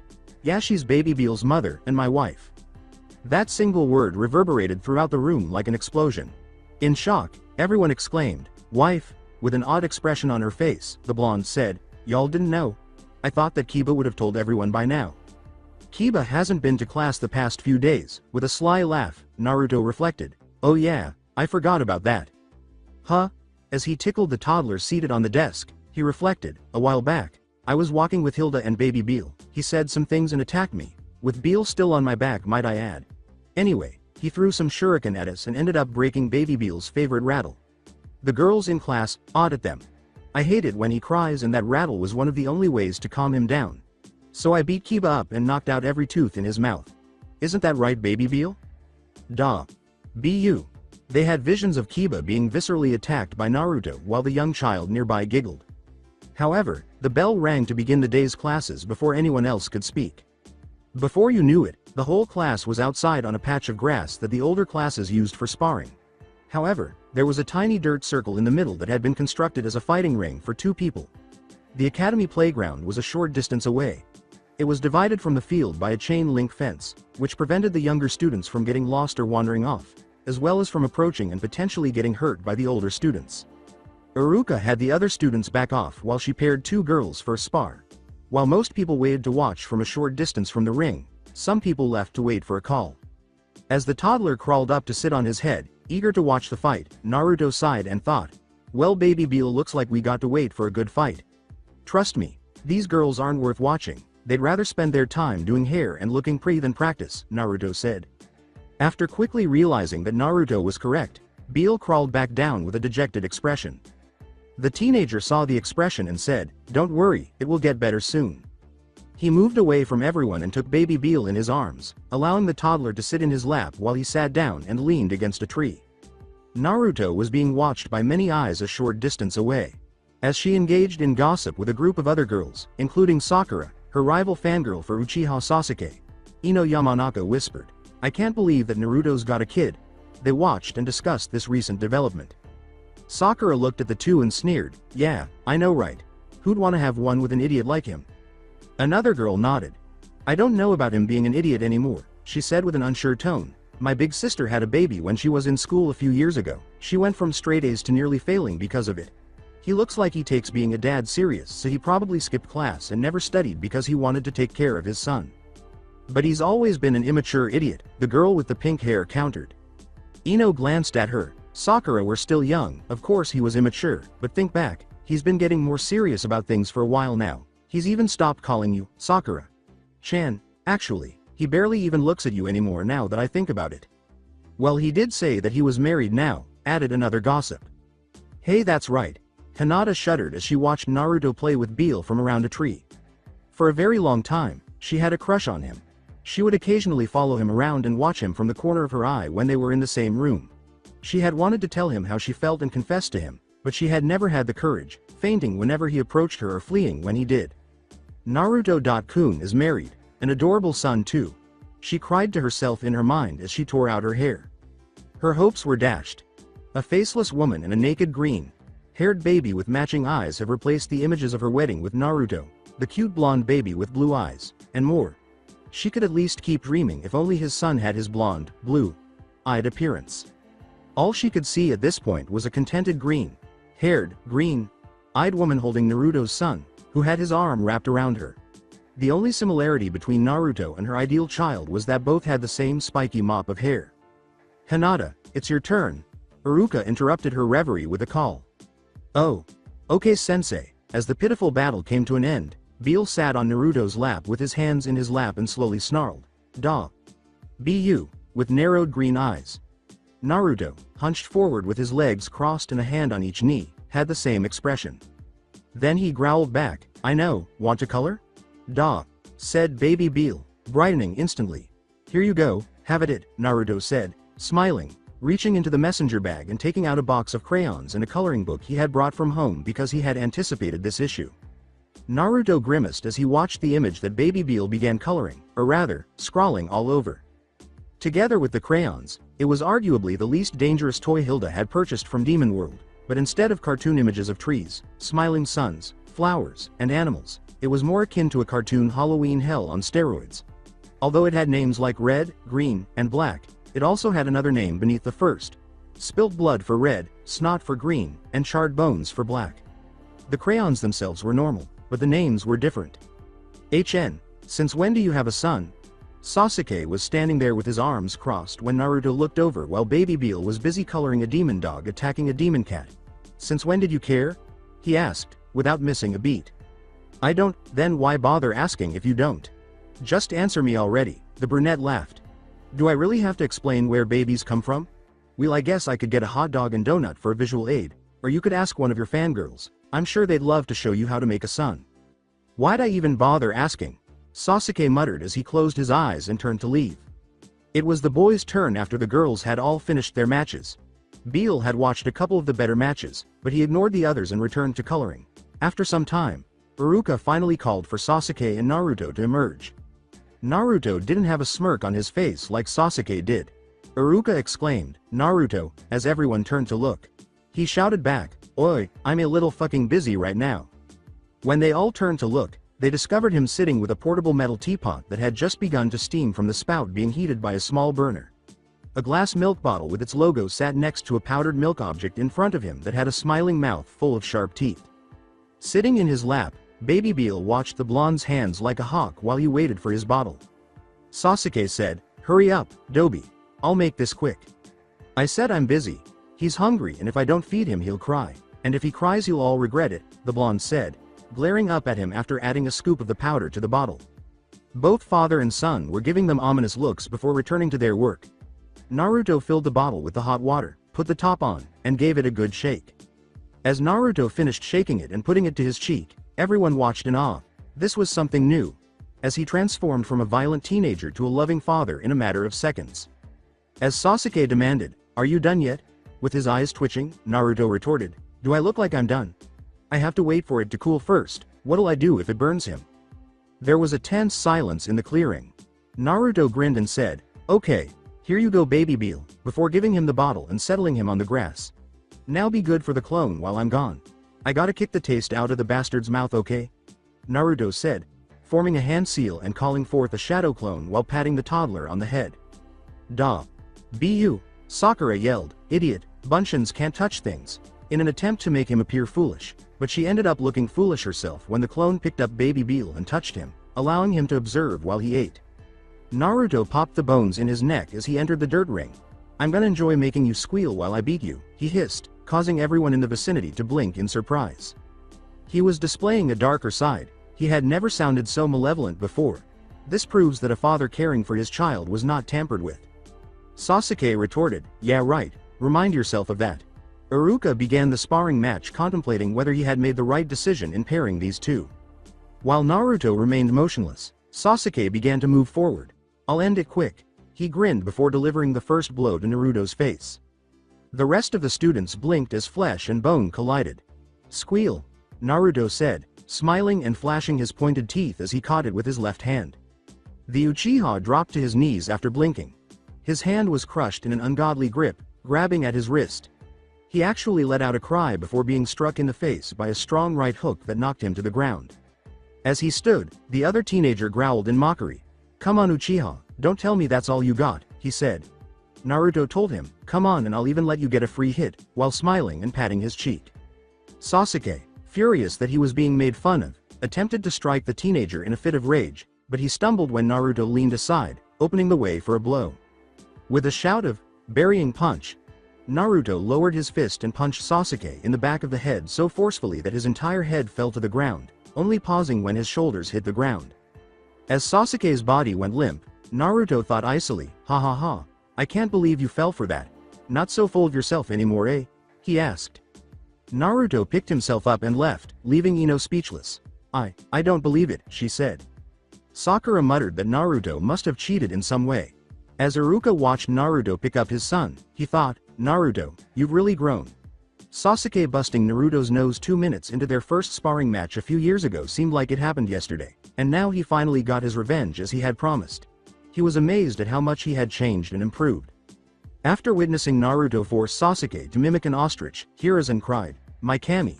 At this rate he'll be stronger than Tsunade without using chakra." In his time, Hiruzen had witnessed many things that some would consider miracles, heard tales that sounded like the nonsensical babble of an inebriated man, and even received mission reports that he had previously looked into because they seemed odd. However, he had never heard a story like this in his life, let alone seen it on an incident report. Anbu responding to a distress call at 1 p.m. today report finding Chunin Academy instructor Amino Iruka laying in a puddle of water, covered in bruises, and trembling as he muttered things under his breath. He is now being treated by Inochi Yamanaka for emotional and mental scars, so severe that they may need to remove the memories in question completely. He repeated before turning to look at the person in front of him. "I don't need to tell you that you're the prime suspect in this, but as always, there are two sides of the story. So answer me this, did you do this?" "Really, old man," said Naruto. "Why would I beat Iruka up in my own apartment? I'm the one that alerted the Anbu for Kami's sake." From atop the blonde's head, Baby Beal gave a nod. Raising his hand with a calm gesture, the elderly gentleman replied, "I believe you, Naruto. I just had to make sure that it was clear between us. But I don't have to tell you that there are other people who won't take your word for it, so before this whole ordeal is blown out of proportion, tell me the truth. What happened to Iruka?" Well, it was almost time for their regular lunch break, so Iruka dismissed everyone for lunch after his match. He didn't want to stay for the remaining matches, which he knew would be boring because so few people in the class truly possessed the ability to be ninjas. He took Baby Beal and fled to the trees, making it easy because Iruka had carried Sasuke's ass to the nurse. When he got home, he ate the little bento Hilda had prepared for him, put the toddler to sleep, and spent the next hour practicing jutsu. It had been spicy. He meant that his lips swelled and turned red as fire poured out of his nose. Naruto most likely only refused to finish a meal once. He didn't know where Hilda was, by the way. However, Iruka knocked on his door at 1, upset that he had missed class once more. The man began to yell, "Naruto, what are you?" but was struck in the face by a spicy beef that adhered to his forehead and appeared to hiss and sizzle from the spice. He looked at his assailant after he rushed to tear the piece of food off, leaving a red, burning mark in the shape of the beef. Wordlessly warning the man that there would be problems if he woke him up, Naruto glared at him before pointing to the couch where Beal was snoring. Beal sat up and glared, looking around as tears began to well up, but it was too late. The blonde cooed, "Hush now, don't cry," and then she appeared next to the toddler with the rattle and gave it a gentle shake. "Remember what I told you about crying before, and don't cry now. I'll kick Iruka's ass for waking you up in a little while." Iruka was sweating as he watched this because, despite the blonde's gentle conversation with his son, he was constantly glaring at him. The blonde let out a sigh of relief when he realized Baby Beal was back to sleep. He gave a low growl and stood up, saying, "I'm going to get you for that, Iruka. Now what the hell do you want? Class isn't over yet, you need to get your ass back now and study for the exam. As long as I pass it won't matter, what does watching people spar gonna do to help me?" "It doesn't matter, you need to be in class," Iruka said with a scowl. "Alright fine," Naruto sighed, as if caving in, his eye twitching before the pre-verbal light bulb went on. "But I can't leave Beal home alone, and if I'm going to wake him up then I need you to bring me his favorite snack." "Alright, what is it?" "Ice cream, it's in my freezer." Naruto created a shadow clone that transformed into a pair of earplugs and put them in Beal's ears before heading into the kitchen to observe Iruka nod and enter. "Ah, Naruto, why's your tied shut?" he answered calmly, to prevent it from opening on its own and wasting power. The man moved the wire down and opened it, then shrugged and untied the knot. But before he knew it, a shivering assassination doll had taken Iruka by surprise and was knocking him to the ground. The doll grabbed his face and repeatedly struck him over the head with a plastic ice tray, sending ice cubes flying all over the place. He decided that Iruka had had enough and punched the clown doll away, trapping it in the freezer once more. This went on for the next 10 minutes. With a solemn nod, Naruto concluded, and that's what happened, causing the Hokage and the room's hidden Anbu guards to perspire. "What are you doing? What is that?" he began, pausing to rub the area between his eyes. "Naruto, do you honestly expect me to believe that you have some kind of possessed doll trapped in your freezer and that? You see, I kind of figured that you wouldn't believe me on this, so I brought proof. Baby Beal, would you hop off right quick?" Naruto said, reaching under his chair and removing a pet carrier that they had not previously noticed, which was shaking violently as he held it by the handle on top. Da. Bu. Naruto took the still shaking carrier and positioned it so that the metal cage faced the ceiling while Beal hopped into the chair and crawled down. As the cage calmed down, he looked down into the darkness and said, "Oi, you gonna be good and cooperate this time?" Before shaking violently and leaping a good foot off the ground at the blonde's face. After cursing, Naruto pushed up his left sleeve, opened the door, and reached inside. "I'll teach you to respect your master. Come here, you little bastard," he said. "You little mother foo." As the pet carrier began to shake violently again, the Hokage and Enbu leaned forward. Naruto swore at the device, grabbing at whatever was inside for the next minute before tearing his arm from the carrier and flinging a doll to the ground. It was just over a foot tall, and the other ninja were shocked when it landed with a surprisingly heavy thump before beginning to move again. But before it could rise, Naruto stomped on its back and pinned it down, causing it to throw its head back in pain without making a sound. "Oh my Kami!" Hiruzen exclaimed, getting up to gaze at the small doll over his desk. It moved beneath the teenager's foot, but not enough to obscure it. Its skin was light blue, though he wasn't sure if that was because it had been locked in Naruto's freezer. Its hair was made of thick orange string like material, and it was wearing a yellow long-sleeved sweater that was also patched up in places, along with a pair of violet-red overalls and purple shoes. The two round purple spots on its cheeks, which were supposed to be a sort of blush, its large mouth full of pointed teeth, and a small red ball that served as its nose were the most unsettling features of it. Naruto pressed down harder, saying, "Isn't that right, you little bastard? I know, right? The little thing tried to kill me once," he said, digging his heel into its back, much to Baby Beal's delight. "You should have seen it before. It had a long ice pick and a sharp kitchen knife too." "What is that thing?" Not wanting to reveal that it was a Demon World toy, Naruto shrugged and said, "Who knows, but as soon as I'm done taming it, it'll be my underling bitch." He laughed evilly and continued to stomp. The elderly man sat back down and asked, "But how could a doll hurt someone? It's made of cloth, right?" he asked. "Its teeth are plastic, I think. Maybe I should pull them out to see," Naruto said, displaying the red bite marks and scratches on his arm, the one without the Zebel spell. In order to prevent that toddler from being harmed by the doll, the Hokage said, "So what are you going to do with that thing?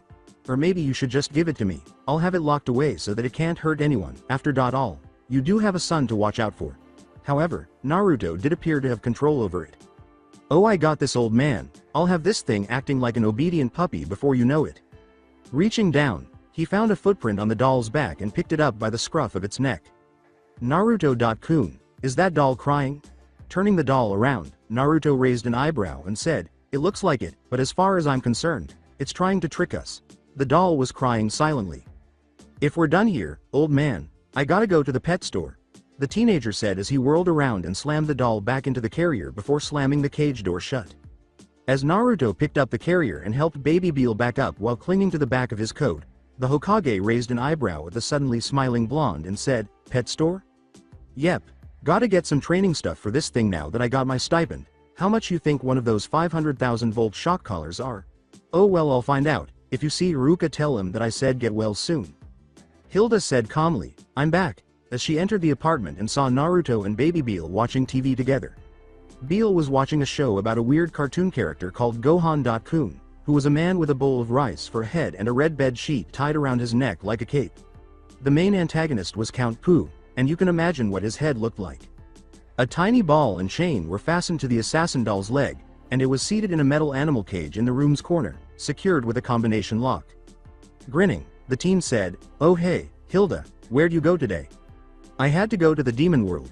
The blonde grimaced at that, and the last 2 times she visited, she returned with a bunch of demon toys and exhibited in the cage. She told them, "The great demon lord has sent word that the master is to take an assessment test," as she approached them with a purple card that read, "Good luck," holding a small book beneath it, with the words written on the outside. "The master needs to defeat 100 humans within the next week. You get 1 point for every human. Less than 30 points and you fail." "Really?" Naruto gasped. "I mean, I got my own test in 2 days. How can I help him when I have to worry about my own?" Hilda stared at him blankly and said, "Because if he fails, it will not only affect him but you will suffer as well. If he fails," she trailed off, frightening him when she began to look scared. "A hellish remedial awaits him in a special room in the demon world, and as the master's parent, you will join him." In his imagination, Chibi Beal sat beside Chibi Naruto, who sat at a desk on top of a round, spiked ball that resembled a flail in the middle of a boiling ocean of blood. They were both made to complete worksheet after worksheet while a monstrous creature ruled over them. Here are a list of things that the master can defeat and their point values. As I mentioned before, a normal human counts as 1 point, as you can see here, she said, passing him the small handbook and pointing to a page. Naruto glanced over the numerous entries and arched an eyebrow. Who wrote this and considered the point values? He closed it, rubbed his face, and tried to think of a way to accomplish this. He couldn't possibly get away with beating up 100 people in a week. Until it was too late and he was sent to the hell of the demon world, summer school. He would simply have to face his own test and hope in hell that he could come up with something. After passing the test, Naruto pondered as he tied his new headband to his arm. Well, baby Beal, that was surprisingly easy, he said. He would have tied it to his head, but since Beal was a potential lightning strike, he chose to target a smaller area instead of his head. He could have tied it in other places, but his arm seemed the most secure. For instance, a particular piece of equipment became a lightning rod when worn as a belt. He had already mastered the substitution and Hanger transformation jutsu, so he only needed to worry about the written portion of the test with the shadow clones. Despite all the history lessons they had to endure, he thought the questions were straightforward and could be answered by a civilian. Now all we gotta go is find a way to get at least 30 points for your test. He had no idea how much easier it was to say than to do. Over the course of the following few days, Naruto made every effort to assist Baby Beal with his test and kept track of how many times the toddler was defeated using the handbook. Beal was so fired up and prepared for battle that he would crawl down from the blonde and take on anything he believed he could defeat. A stray cat that had gone by them in the park was the first. While the teenager flipped through the book and found the section on cats, which told him that 10 cats would earn him 1 point, Beal knelt down in front of it and glared, little arcs of lightning arcing from him. However, by the time he finished reading it, the teen and the cat had both been fried after Beal was scratched. Since Beal was okay and the cat was twitching on the ground, he marked it off as a victory even though he wasn't sure if it counted. He quickly discovered that the book was unique, much like many things in the demon world, and that he could determine whether or not the points were true. Although he had no intention of cheating, he was still apprehensive about demon world products taking shortcuts in this regard. If Beal were to do something worth points without Naruto noticing, it could also add points on its own. Later, Baby Beal proudly displayed to him a small pill bug that was defensively rolled up on itself. He would only need to score 999 more points to receive 1 point. However, he was now on his way to see the Hokage while a sleeping Beal was resting on his back and managed to hold on to him while snoring softly. The elderly man wished to personally congratulate him on his graduation. On the surface, it would appear that nothing was wrong, but he was secretly extremely anxious about this assessment issue. He didn't want to involve the old man because he hadn't yet revealed to him that Beal was the great demon lord's son and that his mission was to wipe out humanity. From behind him, Kiba shouted, "Hey, dead last." And if he had to inform the elderly man that Beal was a demon lord, he would also have to inform him of everything else, exposing Beal's habit of concealing things like this and undermining their mutual trust. "Hey, I'm talking to you." Once that trust was lost, it was impossible to predict what else the elderly man might begin to doubt. To make sure he was still himself and not some kind of spy attempting to use his connection to the elderly man to sneak in and kill the Hokage, he would most likely have him sent to a Yamanaka or the interrogation department. "Hey, look at me when I'm talking, you idiot. What do you want, you fucking mutt? Do you need another dose of pain and a trip to the medics again?" Naruto halted, turned to glare at Kiba, and then grabbed him by the front of his coat. "No, I'm gonna beat you ass and show you who's the top dog around here," Kiba said, pushing him back. Both of them had no idea that Baby Beal had begun to awaken to Kiba's yell, but that the toddler had woken up in a rage after being startled by the shove. "I've beat your half breed ass already, you little bitch. You think I'm scared of you? You're all bark and no bite. Hey look, I just made a joke without trying. Fuck you. I'm gonna beat you twice as bad now. Do you know how fucking annoying these new teeth are?" When Naruto felt the small hands gripping his coat tighten against him, he froze. "Oh fuck," he said. The boy smirked cockily and said, "That's right, you'd better be scared," before everything turned white. Kia. Baby Beal's loud scream was the last sound Kiba heard before fainting and urinating. "Baby Beal. What do I keep telling you?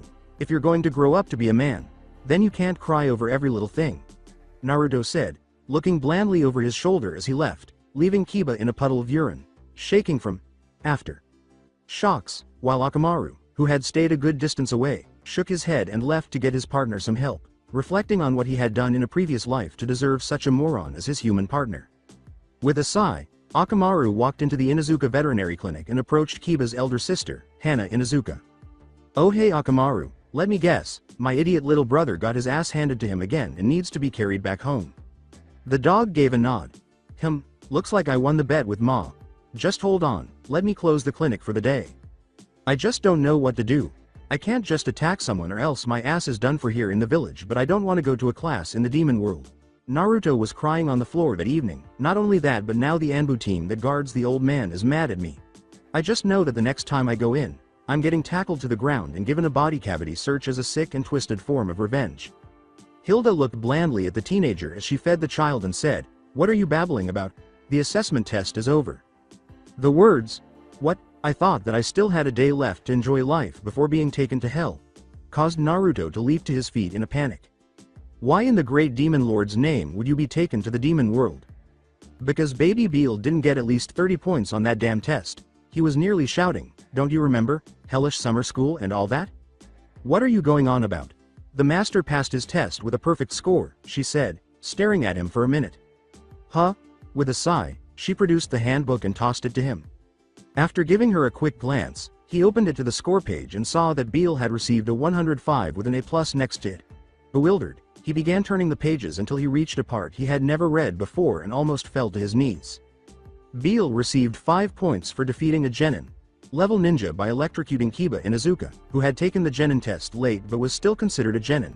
In addition, he received 50 for defeating the Hokage and an additional 50 for defeating 2 Anbu. You see, on his way to the Hokage's office, he had neglected to bring baby Beal a bottle. Since Beal enjoyed having his bottle after a nap, when Kiba woke him up, he began to grow hungry. By the time Naruto reached the tower, Beal was a ticking time bomb that detonated, electrocuting him, the Anbu, and the elderly man. Yada. The blonde's unexpected cheer made Hilda wince, and then she flushed as he embraced her. He lifted her and saw Beal in her arms, the toddler jumping around and singing, "I'm not going to hell. I'm not going to hell. I'm not going to hell. I'm so excited that I could just kiss you, but I won't because I know that you'll hit me." The caged clown doll ran a 10 cup over the bars, making an obnoxious clanking sound from the side. The teen glared, "How dare you ruin this joyful moment," and then threw his sandal at the cage, not realizing that Hilda had leaned forward and puckered her lips for the kiss, only to realize what she was doing a moment later. Hilda sat back down to complete the feeding after giving herself a quick shake to get her thoughts straight. She closed her eyes and smiled slightly as she heard the amazing sound of Naruto attacking that doll. Making it an obedient slave seemed to be his sick obsession. His relationship with the master appeared to be strengthening every day. He might become a complete demon before they knew it if things kept going this way. As he and his 3 students stood on the academy's roof, Kakashi thought, "Now let's see here." He was suppressing a loud moan as he realized he had his work cut out for him after they had all introduced themselves. Uchiha Sasuke, his first pupil and the Rookie of the Year, was a borderline psychopath whose life's purpose was to kill his older brother Itachi in order to exact revenge on his family. Sasuke was so consumed by his brother's obsession that he would probably flee at the mention of the name, Itachi, and attempt to kill him at all costs. Sakura, the class' smartest girl, came next. She was just as bad as Sasuke, but instead of concentrating on training, she tried to minimize the third teammate while focusing on Sasuke's attempts to get a date with him.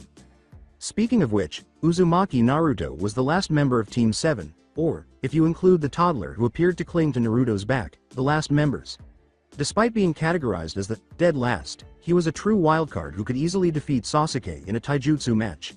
His file was also entertaining to read, and he was certain that someone could have created a fantastic underdog story with that information if they had had enough time. If only Lord Jiraiya would make it an Icha series. The blonde, who had begun as the weakest, was now the unofficial strongest. However, the teenager wasn't without his flaws. Lately, he's been acting much more aggressively and didn't hold back in a physical or verbal altercation. When Sakura recently stated in her introduction that she detested Ino.Pig and Naruto Baka, he almost brought her to tears. He even said that he had a lot more prepared specifically for her if she wanted to continue insulting him. Sakura questioned him by claiming that they had already completed that training in the academy, but he shook his head and instructed them to meet him at Training Ground 7 at 7 in the morning for a survival test. He left them on the rooftop and disappeared into the village, explaining the true genin test, telling them when to show up, and warning them not to eat or they would throw up. He wondered if it would be worth it to train them, or if he should just fail them and be done with it. "Listen you two," Sasuke said, glaring at them icily, "you'll regret holding me back. Naruto smirked when he heard that.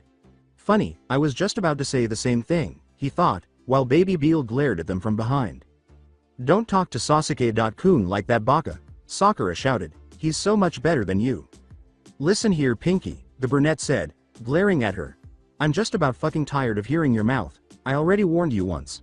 I'll deal with being sorted on a team with you too, but I'll be damned before I let someone like you talk shit to me. The girl retorted, someone like me, and what's that supposed to mean baka? The teenager took a menacing step toward her. Do I have to spell it out? He growled, you're a pathetic little excuse of a ninja, hiding behind you books and trying to impress a homosexual by being a walking textbook. Then you try and take your anger out on someone else, but in the end, I doubt that you'll get Sasuke. Wanna know why? She had backed off in fear and attempted to respond bravely, but she was choking on her words. Because no one wants a weak, useless little girl like you, and in the end, all you'll ever be good at is laying on your back and spreading your legs for any drunk with enough change left over after a drinking binge at some seedy little bar. He concluded before smirking at her as she ran away crying. Well, come on Baby Beal. Let's go on home, I'm in the mood for some of Hilda-chan's spicy stir-fry. Sasuke watched as Naruto leapt from the roof while he was sweating and whistling to himself. As the team leader during their mission, Kakashi questioned, anyone got a visual of our target? Finding an escaped beast that had roamed the land of fire, causing trouble, pain, and suffering to everyone who opposed it, was the goal of the hunt and rescue mission. A normal ninja would become a screaming lump as the monstrous creature raked each claw across its victims' faces, carving their faces in the process. Team 7 was tasked with capturing this beast. Kia. Before the team's radios crackled to life, the forest briefly glowed blue-white. Naruto yelled, got him! Over his end before coughing a little. It's a little singed, but it still has the ribbon on its ear. Everyone regroup, Naruto has captured the target. Naruto sighed as he sat on his ass in a tangle of vines and bushes, taking off the earbud and the tiny radio band around his neck. Beside him was Tora the cat, their mission target, twitching on the ground as a tiny stream of steam rose from its darkened fur while being petted by the Fire Lord's wife. Beal, still charged and occasionally surrounded by tiny arcs, pouted on his father's knee. I know that you're itching to get stronger, but you can't just hop off my back and charge an opponent like you did. The teenager began softly as she patted the toddler's head after being startled by one of the electrical discharges. The boy's expression darkened. Naruto began to signal his team that he had located the target when they eventually located the cat, but before he could do so, the toddler slid down from his back and crawled over to where Tora was lying in the sunlight close to the bushes he was now sitting in. The teenager didn't notice Beal waving his arms while staring at him. Tora's mouth tightly clamped over the child's small fist, until he heard the boy begin to whine. The teen had a good half-minute to rush over and try to get Tora off the boy before he and the cat were fried, but unlike the previous times, Beal didn't start crying right away. Cause if you end up getting hurt then Hilda's gonna gut me, but if you really do want to train and get stronger, I'll help you, I'm sure that Hilda will too, he continued as he ruffled the boy's short locks, but first let's finish this mission and get paid. I forgot about me losing most of my stipend now that I'm a ninja, it's a good thing that the old man's been looking out for us, hey. Duh. Bu, Naruto then got up, picked up the cat, and ran through the forest to the meeting place after hoisting the contented and peaceful demon toddler over his head and onto his back. All he knew was that he would have to listen to Sakura's bitch about hurting the cat. The girl practically demanded, Naruto. Baka, what did you do to that poor cat? When she noticed its twitching form in his hand, causing his eye to twitch. Even though Kakashi had expressed his disapproval of them calling each other derogatory names, he didn't actually do or say anything more about it. However, he stopped it when he heard Naruto bring her to tears once more with some well-chosen insults. Something about resentment and undermining the team. As Sakura became more inventive, she resumed calling him a fool. He politely responded, I captured it USB-chan, leaving them perplexed by the moniker. Look at it, stupid. We were told to catch it, not kill it. He shot back, muttering just loud enough for them to hear, which would be an improvement for you, saying, it's still breathing, so technically I followed orders, at least this way I won't have to worry about it running away or scratching someone's face off. With one hand holding his porn book and the other rubbing his eye, Kakashi sighed, Sakura, Naruto, enough. Let's just take Tora-chan to the Hokage and complete our mission, he said. After that, they left the forest and headed toward the Hokage's tower, with Kakashi at the back and Naruto in the lead. Sakura stayed close to Sasuke, attempting to talk to him and telling him that Naruto needed to think of better names, but that since he was so dim-witted, it probably took him all day. Actually USB-chan, I thought it was pretty clever, it describes your skill level and can tell someone what you are. The brunette spoke over his shoulder. As a ninja USB, or you suck balls and in the end you're still a USB, a useless stupid bitch. Naruto, fine, fine, fine. I won't call her that anymore, he gasped.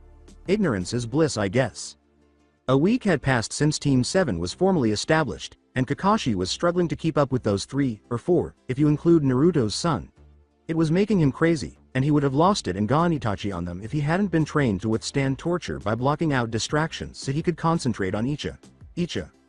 None of them seemed to pay attention or care about his attempts to teach teamwork and his "those who break the rules are trash while those that abandon their team are lower than trash" lessons. Sakura assumed that Sasuke would always be there to protect her. Naruto thought that Sasuke only needed himself, and the blonde's hatred for his female teammate was evident, and he assumed that he couldn't continue to care for the girl despite being rejected daily by her and falling in love with her like he did as a child. Sasuke hardly interacted with the other two unless absolutely required. He largely ignored Sakura and avoided striking up a conversation with Naruto or anybody else. In fact, it seemed that he only attended team meetings for missions before leaving for home. To the surprise of everyone else, he arrived on time for the Junin meeting that had been planned for the day and sat down with the others, ignoring their looks. Kakashi, are you feeling okay? Yeah, I am, Kurenai. Why do you ask? He said, raising an eyebrow as he turned to face the woman, shocking them even more by not pulling out his porn. Well, you're here on time. He mumbled, I am? In shock, then shook and rubbed his head. It's my team, they're driving me up a wall. I'm not even acting like myself anymore. Oh, it can't be that bad, my eternal rival. Guy laughed. After all, they passed your youthful test. Any team that can pass that fresh out of the academy must be in the middle of their springtime of youth. Rubbing his beard, Asuma said, you know, now that you mention it, you never did tell us how they passed. Flashback. You either pass us or your porn's gonna be my son's new coloring book. Naruto yelled at him, clutching the book in one hand and gripping a set of markers in the other, while Baby Beal giggled uncontrollably. End of flashback. I don't want to talk about it. As they began the meeting, the Hokage's arrival put an end to their continued demands for information. Sakura complained, I don't see why we have to go and get that idiot, as she and Sasuke made their way to Naruto's former apartment building. They had been waiting at the little bridge over a stream, where they usually meet, this morning when Kakashi arrived and saw that Naruto was missing. It didn't matter, though, because he informed them that he had a meeting to attend. He instructed them to inform Naruto of this and to return shortly after lunch. I mean we're better off without him anyway, you're so much better than him, Sasuke-kun. They arrived, went up the stairs, and followed Kakashi's instructions. Sakura kept saying, this place is a dump, as they passed shoddy doors and walls. It appeared that Naruto was the only resident. I'm gonna need a bath after being here. Although Sasuke had little interest in either of his teammates, he was beginning to grow irritated with Sakura's incessant babble. Sakura yelled, come on Naruto. Baka, open the door already, as Sasuke knocked on the door, ignoring her once more. She trailed off when the door opened and a blonde, not the one they were searching for or even anticipating, for that matter, was standing there. An attractive blonde woman, slightly older than they were, stood about a half-foot taller than them. She wore a black Gothic maid's uniform and black boots that were laced all the way up to just below her knee. In addition, she was wearing long black gloves that extended past her elbows. Given the way she wore her hair, they would have assumed she was related to Ino if they hadn't known any different. As Hilda held the end of the bottle for Baby Beal while he held the front with his tiny hands, she snapped angrily, what do you two want? Sakura cleared her throat and snapped out of her shock, saying, we're looking for Naruto and he's in the bath, besides I doubt that he'd even want to deal with. The woman interrupted. Naruto said, it's okay, Hilda, as he entered the scene wearing only his pants and vigorously massaging his hair with a towel. I'm out now, he said. Then you see what they want, it's almost time for my shows, she said, humming before turning away from the two at the door. After putting the towel around his neck and finishing drying his hair, the teenager shook his head and watched her go by him before resettling herself on the couch as her soap opera began. What do you two want? I was actually having a good day until now, he said, turning to face the two at his door and frowning. Sakura muttered, Sensei sent us to tell you that we have a team meeting after lunch, saying, but more importantly, who is that? Before gesturing to the other blonde. After snorting, Naruto said, I don't see how it's any of your fucking business, but if you must know, she's my wife. He had raised an eyebrow. Since when do you have tattoos, dope? Sasuke asked, glaring at her before sneering and stuffing his hands into his pockets. The teen in front of them had a series of red tribal markings that ran around and up his arm, stopping just below his shoulder. Sakura turned to see what he was talking about when she heard her crush's voice. "For a while now," he replied. "It's still not any of your business." Pinky sneered. "Oh, stop trying to act cool, Naruto. Baka," to which Naruto responded with a sneer. "Why don't you stop acting like a real ninja and go find a dick to suck? It's all you'll ever be good at with that big mouth of yours. Oh, and didn't you lose your virginity 3 years ago to one of the teachers for a passing grade anyway?" Sakura argued to Sasuke that she was still a virgin, believing that he cared about that, or ever finding a girl to impregnate, for that matter, before Naruto kicked the door shut in their faces and left to get dressed. A certain blonde father who slammed the door in their face was all Sasuke could think about. As he sat on a tree branch and turned to the next page of his book, Kakashi thought, "You know, Naruto, you could be helping your team instead of playing."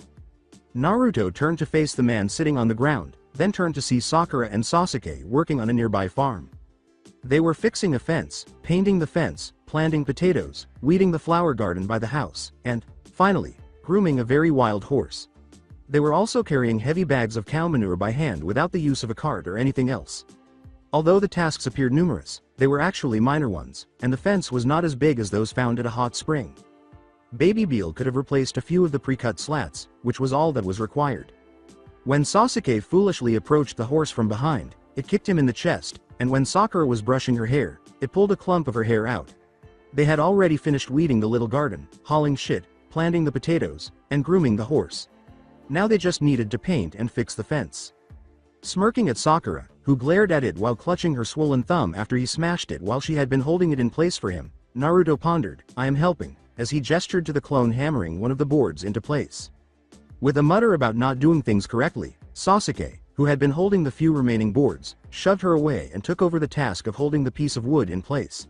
He assumed Sakura hadn't been observing what she was doing because he hadn't witnessed Naruto purposefully miss the nail. After all, Naruto was hammering a good foot away from where she had been holding it. Besides, I couldn't help them myself even if I wanted to. Baby Beal's playing right here. "Oh, yeah, it's more than 50 feet between me and them," Naruto said, nodding. That caused Kakashi to perspire because, just hours before, the Hokage had explained to him that if someone attempted to take the blonde's son away from him, the toddler would transform into the cattle prod from hell and start hurling lightning in all directions. The only difference is that the lightning would be lethal if he got too far away. He and the Hokage both believed the teen's half-truth, even though they were unaware of it. The man asked whether he could bring one to team meetings and said, "Well, there isn't any rule against using a shadow clone, so I guess I can't really say anything about it. What's he doing?" As Beal's battle with a stuffed rabbit came to a close, Naruto turned to face the toddler. Beal leaned out of the way of the standing rabbit, which was about to fall towards the baby. He then punched the back of the toy's head with his fist before turning and celebrating by punching the air. "Da. Bu. That's my boy," Naruto exclaimed, then turned to face Kakashi. "A perfect reenactment of my sparring match with the Uchiha back in the academy," he said, laughing and cheering his son. Kakashi's drop of perspiration got bigger. "Thank you, Kami. This is the last mission for today." He pondered, perhaps I should just tell them to take tomorrow off, or perhaps next week. As a demon nurse maid, Hilda had assisted in raising the young master from birth, so there weren't many things that could upset her. After that, nothing else could possibly compare. Therefore, aside from an irate baby Beal or an obnoxious pest knocking at the door, there weren't many things that would cause her to stop watching this engrossing, heartbreaking tale about love, loss, betrayal, and heartbreak. She became tense and got to her feet, saying, "I need to find them." As he sat on Naruto's shoulders, holding onto the teen's hair and kicking his feet, Baby Beal exclaimed, "Da. Bu." He was not at all disturbed by the teen's erratic behavior. Fighting a big tiger that believed he and Beal would make a tasty meal, Naruto grunted, "Having fun up there. I don't know why the hell I agreed to bring you here," he said. Following their mission, they ran through the trees until the boy caught sight of something and urged the blonde to lead him there. Naruto followed suit, just like any other human father with a demon lord's son, and soon found himself jumping a fence to enter training ground 44. He had no idea why it was fenced off, but Beal insisted on going, so he did. The teen didn't have time to think about it because the tiger roared and attacked again, but the Zebel spell mark on his hand was glowing as he threw the tiger away with strength he didn't know he had. With a roar in return, he threw a right hook into the attacking tiger's face and said, "Back the fuck off, you big pussy." As Beale watched the tiger almost ragdoll away and bounce across the forest floor and into a huge tree that littered the training ground, he practically squealed with pleasure at the fight. The blonde had no idea that Baby Beale's power was coursing through him and accomplishing far more than just fortifying him. He chuckled deeply and said, "Ha ha ha, you like that, Baby Beale?" Interesting. With a glance at the woman standing there, the blonde turned to the new voice and said, "Hilda, what are you doing out here? I thought you'd still be watching your soaps since it's that marathon thing." Naruto saw that she had switched from a braided bun to a long ponytail and had restyled her hair to keep her bangs out of her face. Additionally, her attire was different, exposing more of her stomach and breasts, and dare I say it, her chest appeared larger. His eyes widened as he realized this wasn't Hilda. The woman abruptly disappeared and then reappeared directly in front of him, holding his cheek in one hand and bringing her lips to his ear. "Such a rude man. Please don't place me on par with that wench," she cooed. "So you are Uzumaki Naruto-kun?" the impersonator asked, smiling and putting a finger to his lips. "I'm sorry, but would you please die?" she went on, seemingly kissing him. Naruto's eyes widened as he leapt to his feet and kicked the woman away as she was preparing to arm herself with a broom. Naruto steadied himself and checked on Beale before moving to the blonde's back as the woman landed on her feet, holding the broom menacingly. As he braced himself for combat, he demanded, "Who the fuck are you?" Hilda was squatting with her sword drawn and glaring at the other woman when a purple light slammed into the ground between them, causing clouds of dust to settle. With one hand still holding the broom, the Hilda impersonator coughed into hers and said, "How horrid, now I've gotten all dusty. Always with the unsexy entrances, huh Hilda? Yolda, why are you here?" Hilda scowled while maintaining a firm grip on her sword. Yolda said, "What, you hadn't heard? Poor thing," with an eyebrow raise. "Whoa, time the fuck out, what's going on here?" Naruto asked, coughing a little before turning to face them both. "Naruto, take the master and stand back. My sister is after me." "Sister?" Naruto squawked, looking between the two. Yolda smiled slightly and began to emit a sinister aura, holding her hands together by her chest as though she were praying, while Hilda remained in a battle stance. Naruto's question remained unanswered as Hilda hurried to her feet, her sword gleaming in the scant sunlight that filtered through the canopy above them. Another voice said, "Stop this at once," and they turned to see two distinct maids emerge from the tree line, both radiating the same dark, purplish-black auras. Before the two demon maids even began fighting, the first one called out to them, causing them to halt. She had long cerulean blue hair that she tied in a braid that extended past her waist, with short bangs framing her face. She wore a black Lolita fashion dress, just like the other demon maids. She held a thick purple book with gold bindings and appeared stoic and cold, with glasses covering her blue eyes. The next one appeared younger, with a shorter black Lolita dress and a tube-top that exposed the rest of her body. She stood with her hands behind her head and her hips tilted to the side, her shorter, red hair in two long braids on either side of her head. "Avoid any personal actions, Yolda. I am aware of your history with Hildegard, but now is not the time," the blue-haired demon went on. She sneered at the woman, but Isabella, which caused the other girl to shake her head. "Have some sense, Yolda, Satura, you be quiet." One eye twitched as Naruto watched him being disregarded. However, at the same time, he discovered that the youngest, red-headed woman was named Satura, the blue-haired woman was named Isabella, and the blonde was Yolda, Hilda's sister. Another voice, this one from a younger boy, said, "Enough. The three of you, stand back." This caused them to move aside as a tiny pillar of what appeared to be purple. Black fire burst forth. "Well, what are you standing for, Hilda? Get down on your knees," Yolda said, glancing over her shoulder at Hilda during this. "This is Beelza. Sama," Isabella droning as the pillar began to fade, "Lord N, we have found him." "Man. The person he's contracted with looks weak," Satura said, leaning forward with her hands on her hips and glancing at the man Beale was with. As a silhouette began to emerge in the pillar of darkness, Naruto's eye twitched even more.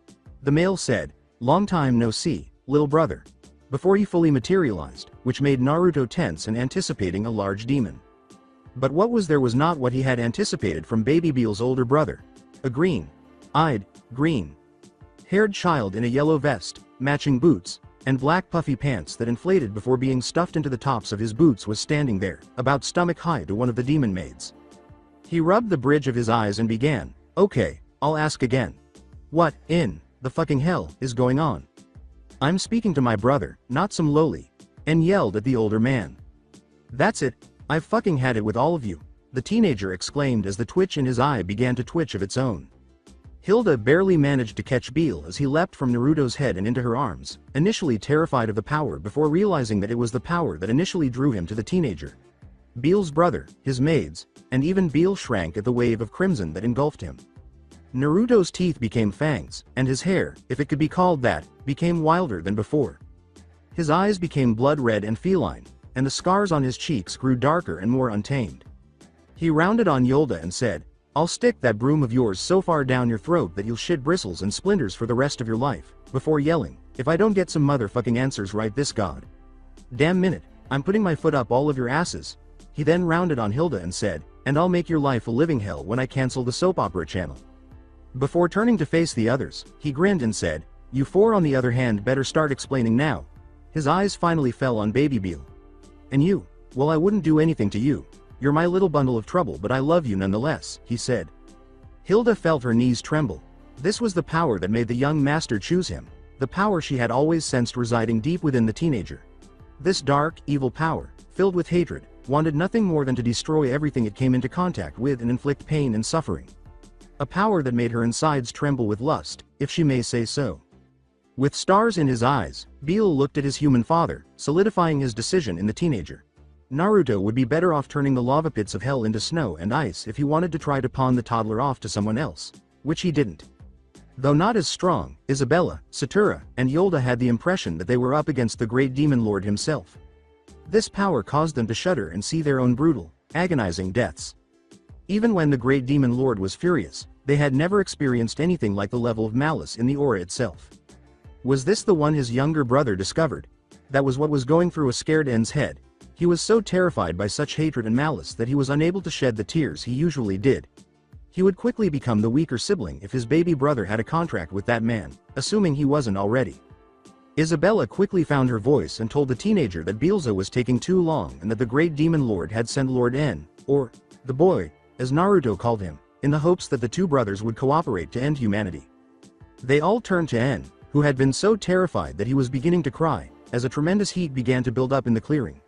Isabella, Yolda, and Satura became alarmed and began attempting to soothe him by bringing his favorite snacks and beverages, which they somehow conjured up. Naruto stepped back from Baby Beal's brother, the sniffling furnace, and deadpanned, "Ah, Hilda, what's going on?" Unfazed, she mirrored him and stepped away from N while holding Beal in her arms.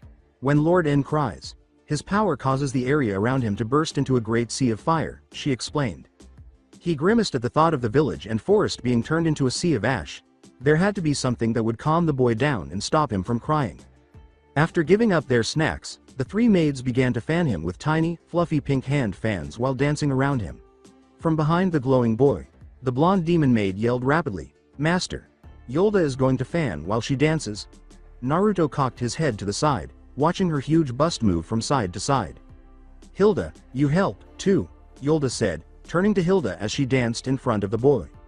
"Master, Isabella is not going to sing a song praising her master."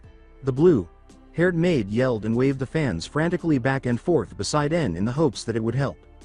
A drop of perspiration formed on the back of Naruto's head during the entire ordeal, grew larger until Isabella began singing, badly, I might add, and concluded that the boy was far more important than a potato chip.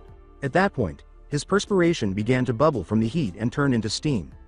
As the boy stood there, the heat surrounding him intensified until he was surrounded by actual flames. The clearing began to glow orange from the fire surrounding Lord N, and the grass beneath him began to dry out and char from the heat. Enough!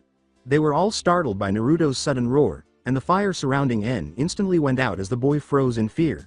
They all turned back to face the blonde teenager, who was glaring at them with his arms crossed and his eyes red and animalistic once more. He was not amused. The boy shivered as he stalked over and towered over the shorter male, saying, "Do you hear me, boy? I don't give a damn who you are, who your daddy is, or if you are Baby Beal's brother. If you don't stop that motherfucking shit right the hell now, I'll give you a fucking reason to cry." Under the red glare, N practically squeaked, "Yes, sir, to the 13-year-old. Naruto thought, good, and then, to the chagrin of the boy's three maids, he grabbed N in a headlock. "Now, let's get something straight. This village is my territory, you got that?" he said, pausing when N nodded in comprehension. "Good, now that we understand each other, let me make one more thing perfectly clear. Let's say you have another little episode like you did today and you damage the village. Naruto's grip tightened a bit, saying, I will hunt you down, bend you over my knee, and whoop your ass until sitting in boiling lava feels like ice water. En covered his butt with his hands and nodded wildly before he staggered as the teenager let go of his head. I'm glad you understand, Naruto said, turning to face Hilda and Beal. Enjoy your stay here in Konoha, and stay out of trouble. As Naruto took Beal and laid him on his head, Isabella and the other two hurried back to En's side to make sure he was okay. As though nothing had happened, he pondered, I'm feeling hungry. How about some ramen, eh, baby Beal? The Father and the Son Dear Great Demon Lord, Chapter 7.2. Crossover of Naruto Ox Beelzebub, I have nothing. Talking.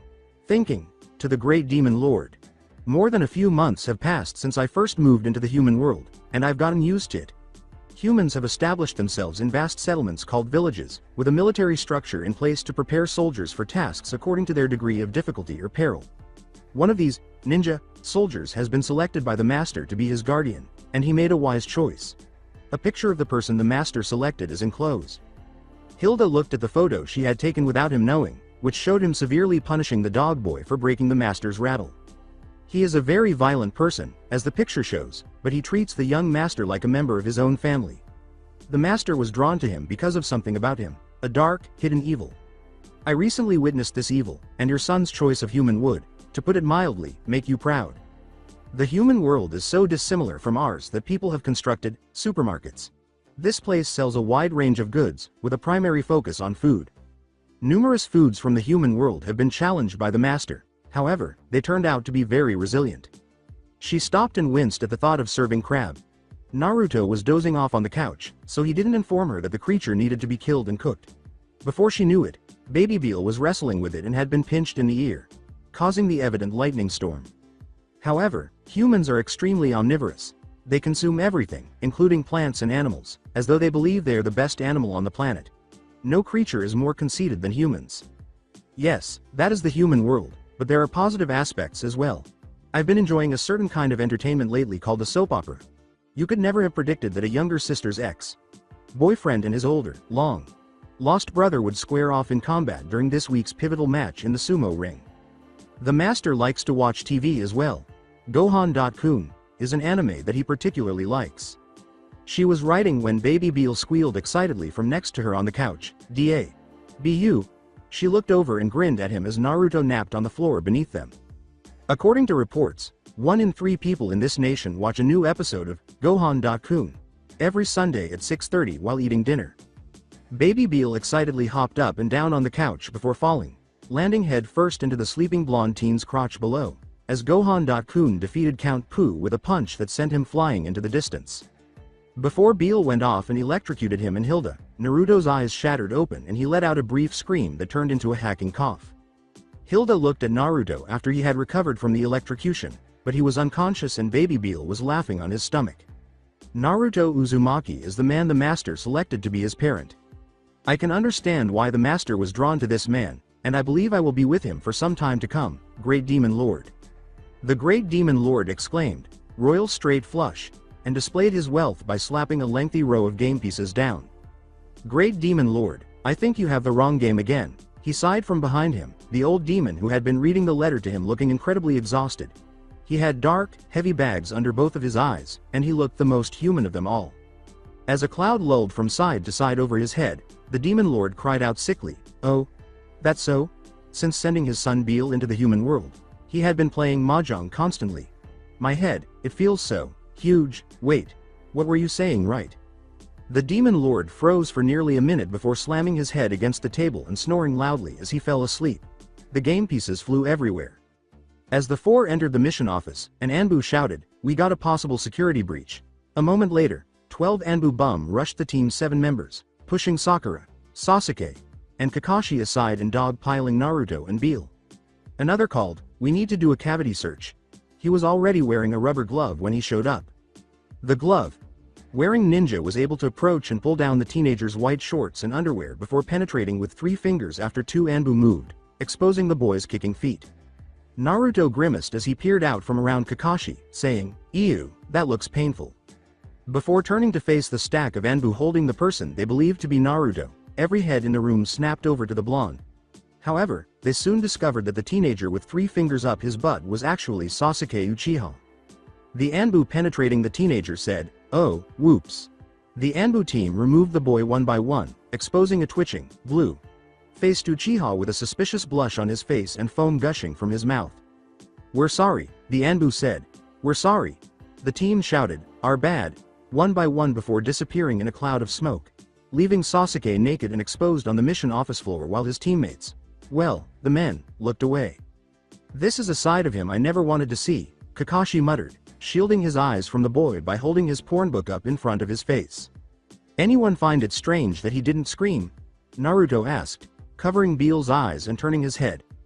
Beel nodded behind his hand, and Sakura was left stunned. She had not only seen a side of the teenager that even Sasuke couldn't naturally see, but she had also seen him being violated, the horror. Every time Naruto entered the Hokage's office, he was ready to swap himself out for the Uchiha because he knew they had been attempting to exact revenge on him for the time Beel electrocuted them. He had been prepared for it for the past few days, and his paranoia finally paid off. Ignoring the motionless Sasuke, Kakashi began, "So, about that next mission. Well, we do have a few available, like watching a counselor's 3-year-old, helping his wife with shopping, or digging potatoes," Hiruzen thought, tapping his pipe with a finger. "Da!" Droning baby Beel caused the Hokage to look up at Naruto's son, who was now staring at him with pulsing red tick marks and narrowed eyes, a look that Naruto easily mirrored. He hurriedly added, "But I'm pretty sure you're all ready for a low C-rank mission." The others blinked as Beel and Naruto resumed their regular activities. "Hokage Sama, you must be joking. They're not ready yet," said Iruka, who had been assisting with mission assignments. The Chunin then began a lengthy, rehearsed speech explaining the mission ranking system, how each request was meticulously documented, examined, and then assigned to the ninja with the necessary skills and experience, who were then ranked A, B, C, or D. The Chunin also mentioned that the village received a fee to support their work after a mission was completed. The Hokage was at the top of the ranking of ninja, while Genin, Chunin, and Junin were at the bottom. "And since you are all untried Genin, just starting out of the academy, you are all given D-ranked missions and, Iruka concluded his lecture after observing that no one was paying attention. Sasuke was obviously out of commission, Kakashi was reading his book, Sakura was gazing into the abyss, and Naruto was leaning against the mission desk and conversing with the Hokage. As Beel sat at the desk, the teenager thought, "So old man, remember that evil killer doll?" "Yes, the one you've been trying to tame and train. Any luck?" the elderly man asked, nodding. He whispered, "Well, we've come to an understanding." "Oh." Flashback crouching in front of the door to its makeshift prison, Naruto snarled, "What did I say about biting your master?" as it screamed silently as it was tossed back and forth. The device beeped, and he gave its beseeching face a sinister smile. He laughed, then got up to put some more coins into the coin-operated dryer at the laundromat across the street from his apartment. "You want to be good now? I've got plenty of change," he said. "Well, just a few more and your punishment will be over." End of flashback. With a low laugh, the elderly man asked, "You put it into a dryer?" Nodded. 7 times actually, it took a while but the little bastard sure was soft. The Chunin roared, "Are you even listening to me, you little brat?" which caused Naruto to turn on him. "Oi! Who are you calling a brat?" "You, me." "Yeah, you, that's it, it's on now," he exclaimed, pulling a tiny scroll out of his pocket. He opened the contents, and the tiny assassin doll materialized in a puff of smoke. It quickly flew across the room and grabbed hold of Iruka's head.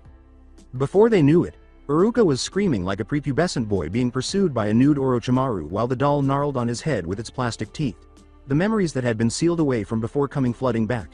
Before tripping over Sasuke and passing out, the Chunin screamed for assistance and ran around the room several times. "Quiet." As the doll detached itself from the scarred Chunin and saluted the blonde, the old man said, "Summoning scroll, huh?" "Kind of, it's more of a storage scroll actually, we came to an agreement." "That's so? Obey or suffer." "So, about that mission," said Naruto with a wise nod. "Land of Waves?" Hilda asked as he went home to get ready for the mission the following day. Nodded.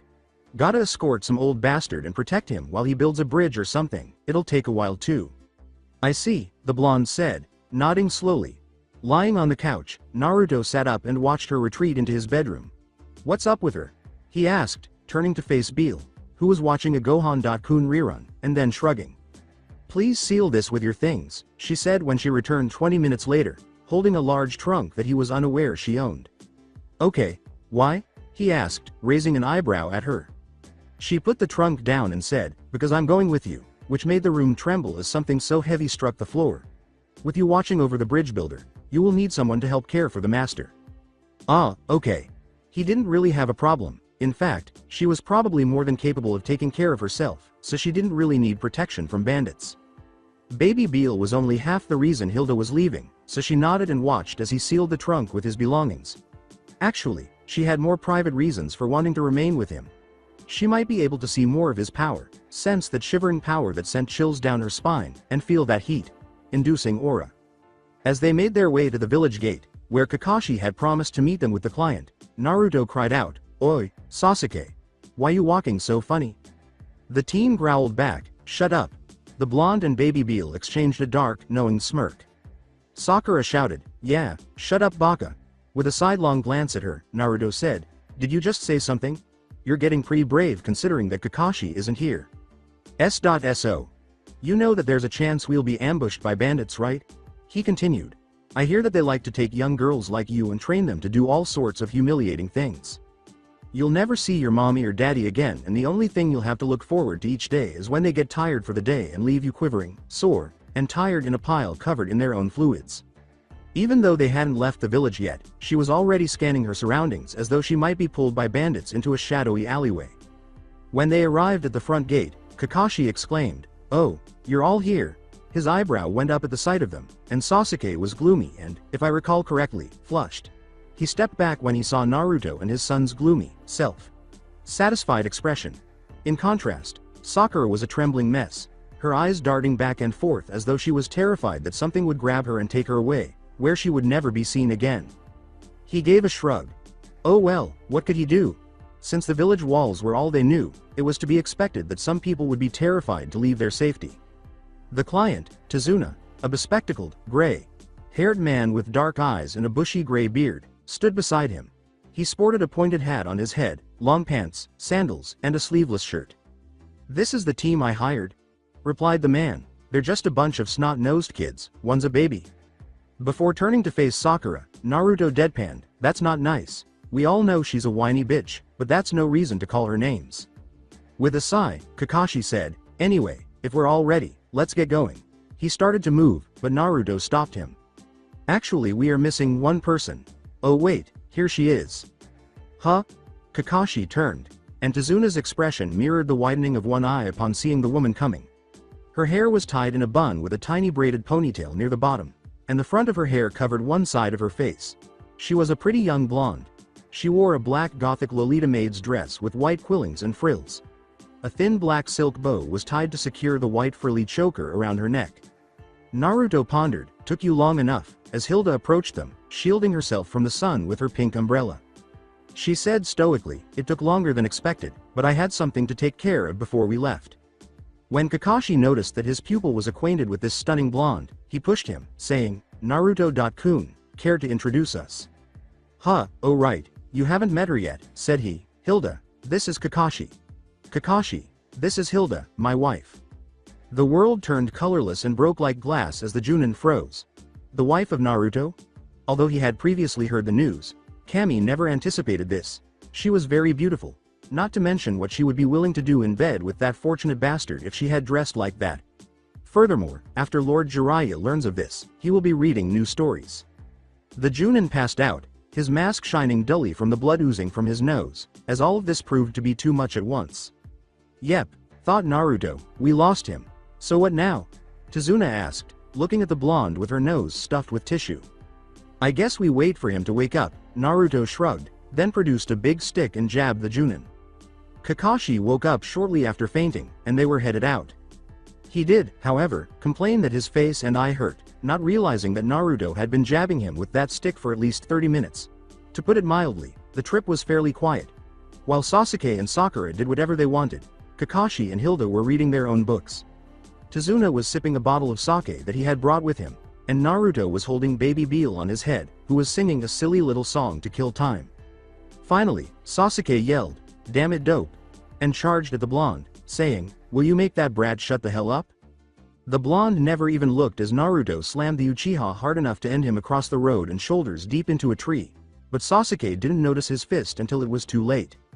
With a cheerful musing, Naruto said, "Baby Beal, feel free to continue." "Da. Be you." With another sigh, Kakashi grabbed Sasuke and pulled him from the tree, then pulled him along with him. "Fuck that." The demon brothers nodded, peering at one another from a puddle they had passed. A genin wouldn't risk it without assistance if they were strong enough to do that. They would have had to wait until the early hours of the morning for the boat that would take them across when they eventually arrived at the coast. Hilda decided not to wait and called a Kubaba, who then flew them to Tazuna's house as well as across the water. Naturally, the sight of the large bird had startled them, but it was nothing they couldn't explain by claiming it was a summons. As he and Haku waited at the ambush area, Zabuza muttered, "Where the hell are they?" Zabuza shook his head in response to Haku's suggestion that perhaps we should return to the hideout. "No, if we leave then they'll probably come through and we'll miss the chance to ambush them." With a drop of perspiration, Haku said, "But we've been here for 3 days. To be a ninja, you must have patience, remember that, Haku." She said, deadpan, "Yeah, I'll remember that. Everything is essentially the same as in the original series, with the exception that Naruto trains alone with Baby Beal because he is already proficient in tree walking."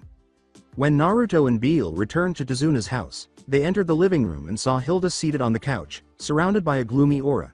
He noticed movement from the doorway into the kitchen and saw Tazuna's pretty little daughter, Tsunami, grimace at the other woman before turning around. Before approaching the demon maid, he muttered, "Okay, what's wrong?" "Naruto, what time is it?"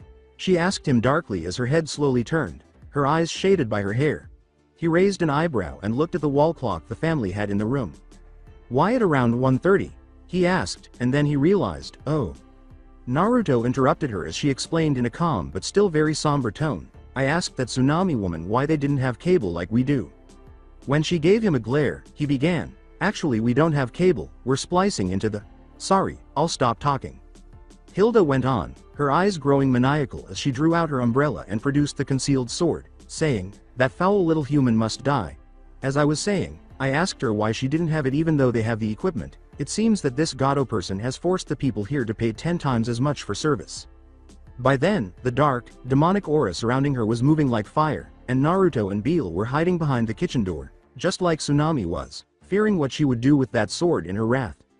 "Where is he? Tell me where that insect is so that I can kill him for this.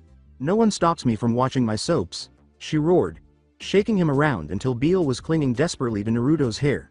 She was suddenly in front of him and grabbed him by the collar of his orange and black jacket. "I don't know," exclaimed Naruto, who wasn't particularly afraid of anything, but Kami put this on the list. Ignoring the family and terrified looking ninjas seated at the table a few yards away, I dropped the teenager. Sword in hand, Hilda bounded out of the house to pursue a midget. "That is why you should always be good to girls," Tazuna said to his grandson, who was seated next to him and was staring at the twitching blonde teenager in the doorway. When Hilda returned later that evening, she was disappointed that she had not found Gato but proudly declared that she had killed 2 ninja. She then presented their heads as evidence, as stated in one of Naruto's books she had read one day while he was training. The demon of the bloody mist.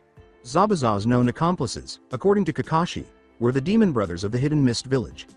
Given this information, they could safely assume that Gato had hired Zabuza to kill Tazuna, elevating this mission from a C to an A. In summary, they stay to finish the mission after Tazuna explains with a tearful story. Haku called out to her master, "Ah, Zabuza. Sama?" The demon brothers were killed back in Wave.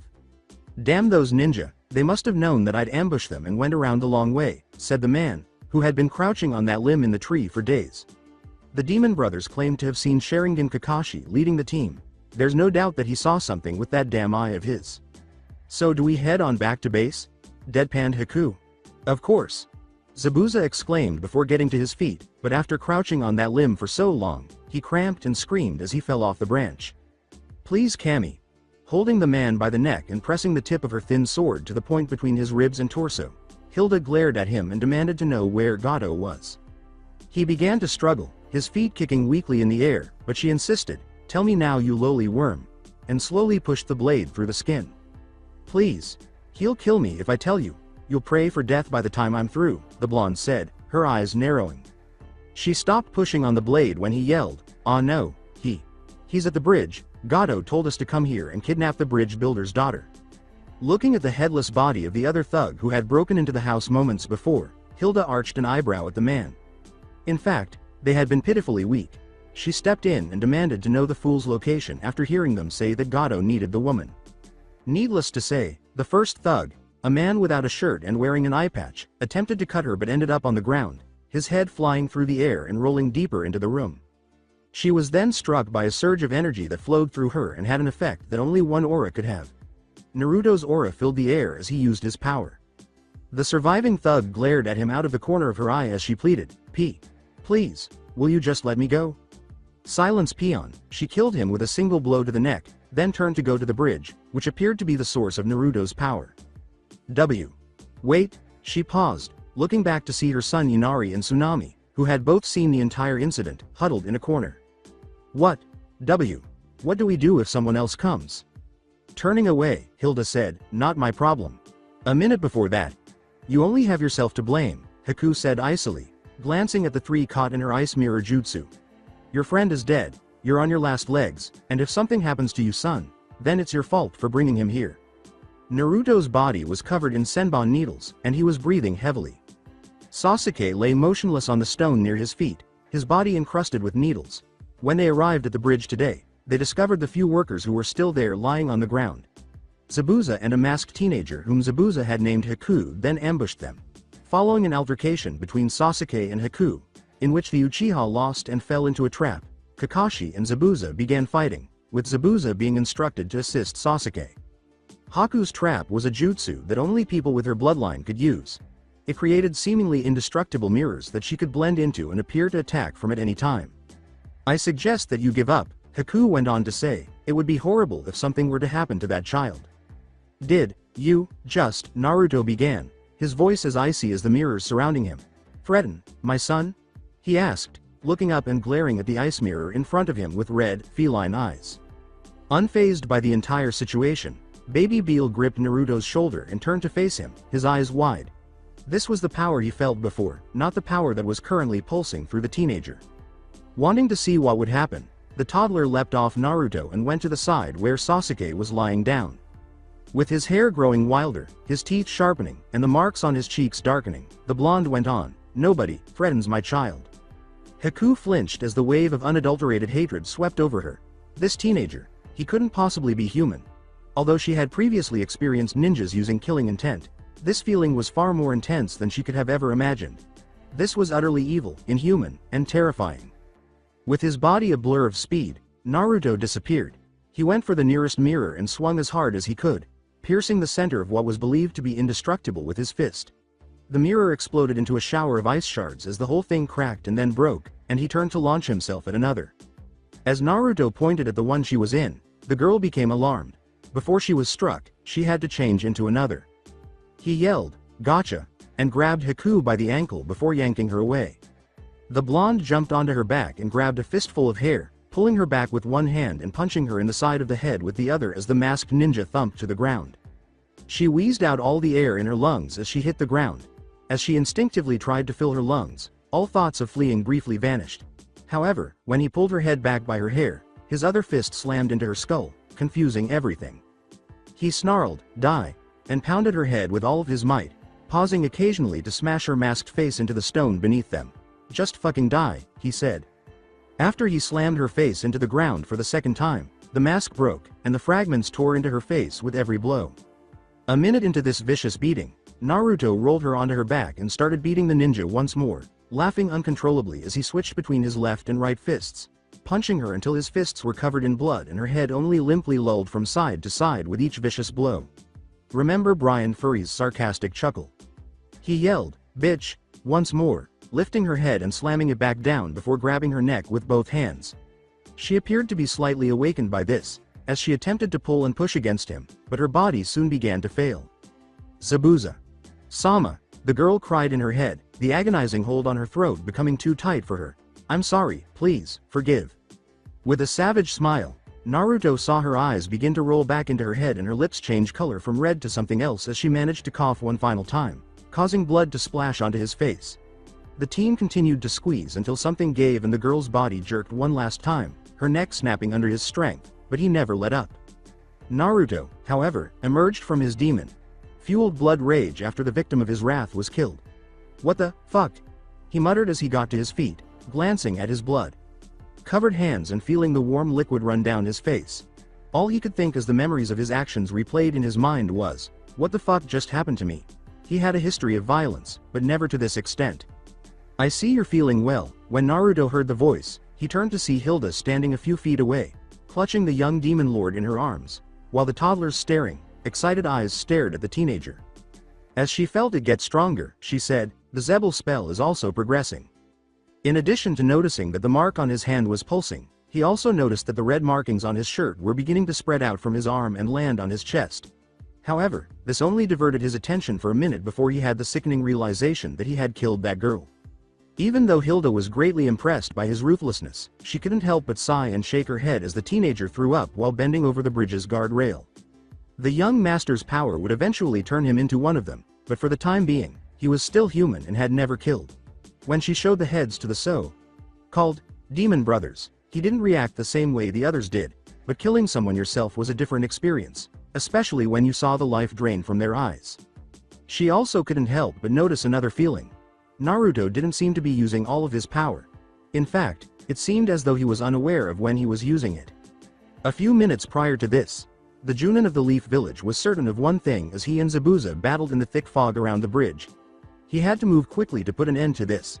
However, Zabuza had an advantage because, in addition to being in his element and concealed in the mist, the swordsman would have more than enough opportunity to kill Tazuna and Sakura if he turned his attention away from the man or attempted to assist his other two genin. Then it struck them, and Zabuza's and Kakashi's heads shot upward, looking toward the end of the bridge where Zabuza's partner and the two genin were engaged in combat. "What the?" Gazing over his shoulder, Zabuza asked himself, "What is this energy? Something foul? Is it Kakashi?" Before turning back to face his adversary. No, even for him, this is too strong. Is it one of Kakashi's brats? With his heart sinking, he thought, this feeling, is Zabuza causing it? No, I know this chakra. There's no way, Naruto. This puts everyone in danger. Why now of all times? Is the seal broken? He relaxed a little after feeling the chakra once more. No, the seal isn't broken, it's loosened. Then, in the distance, they heard it, black, cruel laughter. I have to get this done. As he took a scroll out of his jacket, Kakashi reflected. So, what are you here for? Naruto asked, turning to face Hilda after spitting the vomit taste out of his mouth. Two lowly insects working for that scum Gato came to the house. They assured me that the scum would be here, she thought. He nodded at Haku's shattered body and in the direction of Kakashi and Zabuza's battle, saying, I see. Well, he's not. The only ones here were us and them. Before they knew it, the mist surrounding them began to dissipate, exposing the results of both battles. Suddenly, there was a sound that sounded like thousands of chirping birds. Standing there, Kakashi delivered a fatal blow to the swordsman's chest with a lightning-stained hand. Clap. Clap. Clap. A short man in a suit was standing just outside the vanishing mist when they turned to face the noise. The mist continued to fade, revealing a small army of thugs with a variety of weapons. He sneered and held a small cane in one hand. So Zabuza couldn't even handle one simple thing, he said. Pathetic. Well, at least I don't have to pay him now. But he did a good job of wearing you all down. It'll be child's play to kill you now. Hilda narrowed her eyes at the small man and said, So you must be Gato, while holding baby Beal. Her voice was sharp. Glancing up and down at her, Gato grinned and said, So you've heard of me, you want to lose the brat and come work for me. I'm sure I could find a position under me that you'd enjoy. She was not impressed at all, but the thugs behind him laughed lustfully at that. Do you want him or should I? Naruto asked, raising an eyebrow as he approached her. I'll handle this, she said, passing the baby demon lord to him and grabbing her umbrella. Have fun, dear, he said, grinning as he lifted baby Beal and placed him atop his head. She grinned and drew her blade as her body began to glow with her sinister aura. I plan to, she said. That night was exciting because Gato and his monopoly over the shipping lanes were over, and the few thugs he still had working for fled in terror when they learned that all of the thugs who had supported Gato at the bridge had been killed. After Hilda killed their tormentor, the residents of Waves celebrated and threw a lavish party for the entire village. People left their houses all over the town, feeling liberated for the first time in years, knowing that things would soon improve. However, something was lacking. Tazuna looked around and slurred, Hey, where's dem two blondes go? He asked drunkenly. Sakura and Sasuke, who sadly survived Haku's attack, were among the few people in the streets celebrating as Kakashi looked around. Despite their best efforts, they were unable to locate the lady of the hour, her husband Naruto, or their son Beal. It was getting late, so Tsunami checked the time and assumed the two had gone to bed to put their son to sleep. The festivities went on after they came to terms with this. Finally, Naruto whispered as Beal fell asleep peacefully on the futon beside him. Baby Beal had been energized all day by the excitement and had finally exhausted himself. As she tucked the child in and got to her feet, Hilda exclaimed, "The master had an exciting day," adding, "We all did." The teenager shrugged and began, "Yeah, I guess so," but was interrupted when Hilda slammed her lips to his and grabbed his cheeks with her hands. Startled, he stumbled backward and dragged her along with him, tripping over the bedroom wall to avoid hitting the floor. As she straddled him and slid her tongue into his mouth before removing herself for air, he fell to the ground, still in shock. "Hilda," he began foolishly. "What?" She leaned back and smirked at him. "What you did today," she began in a husky voice, pulling the cloth down and putting her hand up to her shoulder. "It got me so hot," she said. She held the front of her dress up with one hand and blushed slightly as she looked at him after doing the same with the other side and slipping her arms out of the holes. Then, as Naruto's eyes widened at the sight of her bare chest, she abruptly pulled the front of her dress down, allowing it to hang off her waist. Hilda went on, "Naruto-kun, please, oh," she moaned and clung to his head, breathing heavily into his hair as he grasped her breasts in each hand and began groping them, bending up to lick each nipple before putting his lips around one. But he withdrew after a minute. He gestured to the sleeping infant and said, "Come on, let's go to another room," before lifting her up and giving her a back squeeze that caused her cheeks to darken. She nodded and wrapped her legs around his waist. Naruto then carried her out of the room and down the hallway, where he practically kicked it down and knelt down on the futon, laying her down before getting back up to take off his shirt and jacket. The demon maid was wearing a pair of frilly black panties when he threw them aside and began to dress her, grabbing the waistband of her dress and pulling it down before hastily unlacing her boots and tossing them aside. She leaned over and grabbed him by the back of his head, kissed him once more, rolled him over, and switched places. "Come here," she demanded. After that, she unbuttoned his pants, exposing his tented boxers, then lowered them and grabbed his member, forcing him to inhale. "I think it's time to consummate our marriage." The sun was just beginning to rise when everything began to wind down, and many people had already left or were on their way home. Sakura got a bottle of sake sometime during the night, and Kakashi had to keep an eye on her to make sure she didn't do anything foolish. He shook his head while carrying her over his shoulder. Tsunami and Inari were walking beside him, both clutching one of Tezuna's ankles and dragging him along while the man muttered obscenities while he straddled the boundary between wakefulness and slumber. Earlier, Sasuke had said he was returning to the house before leaving.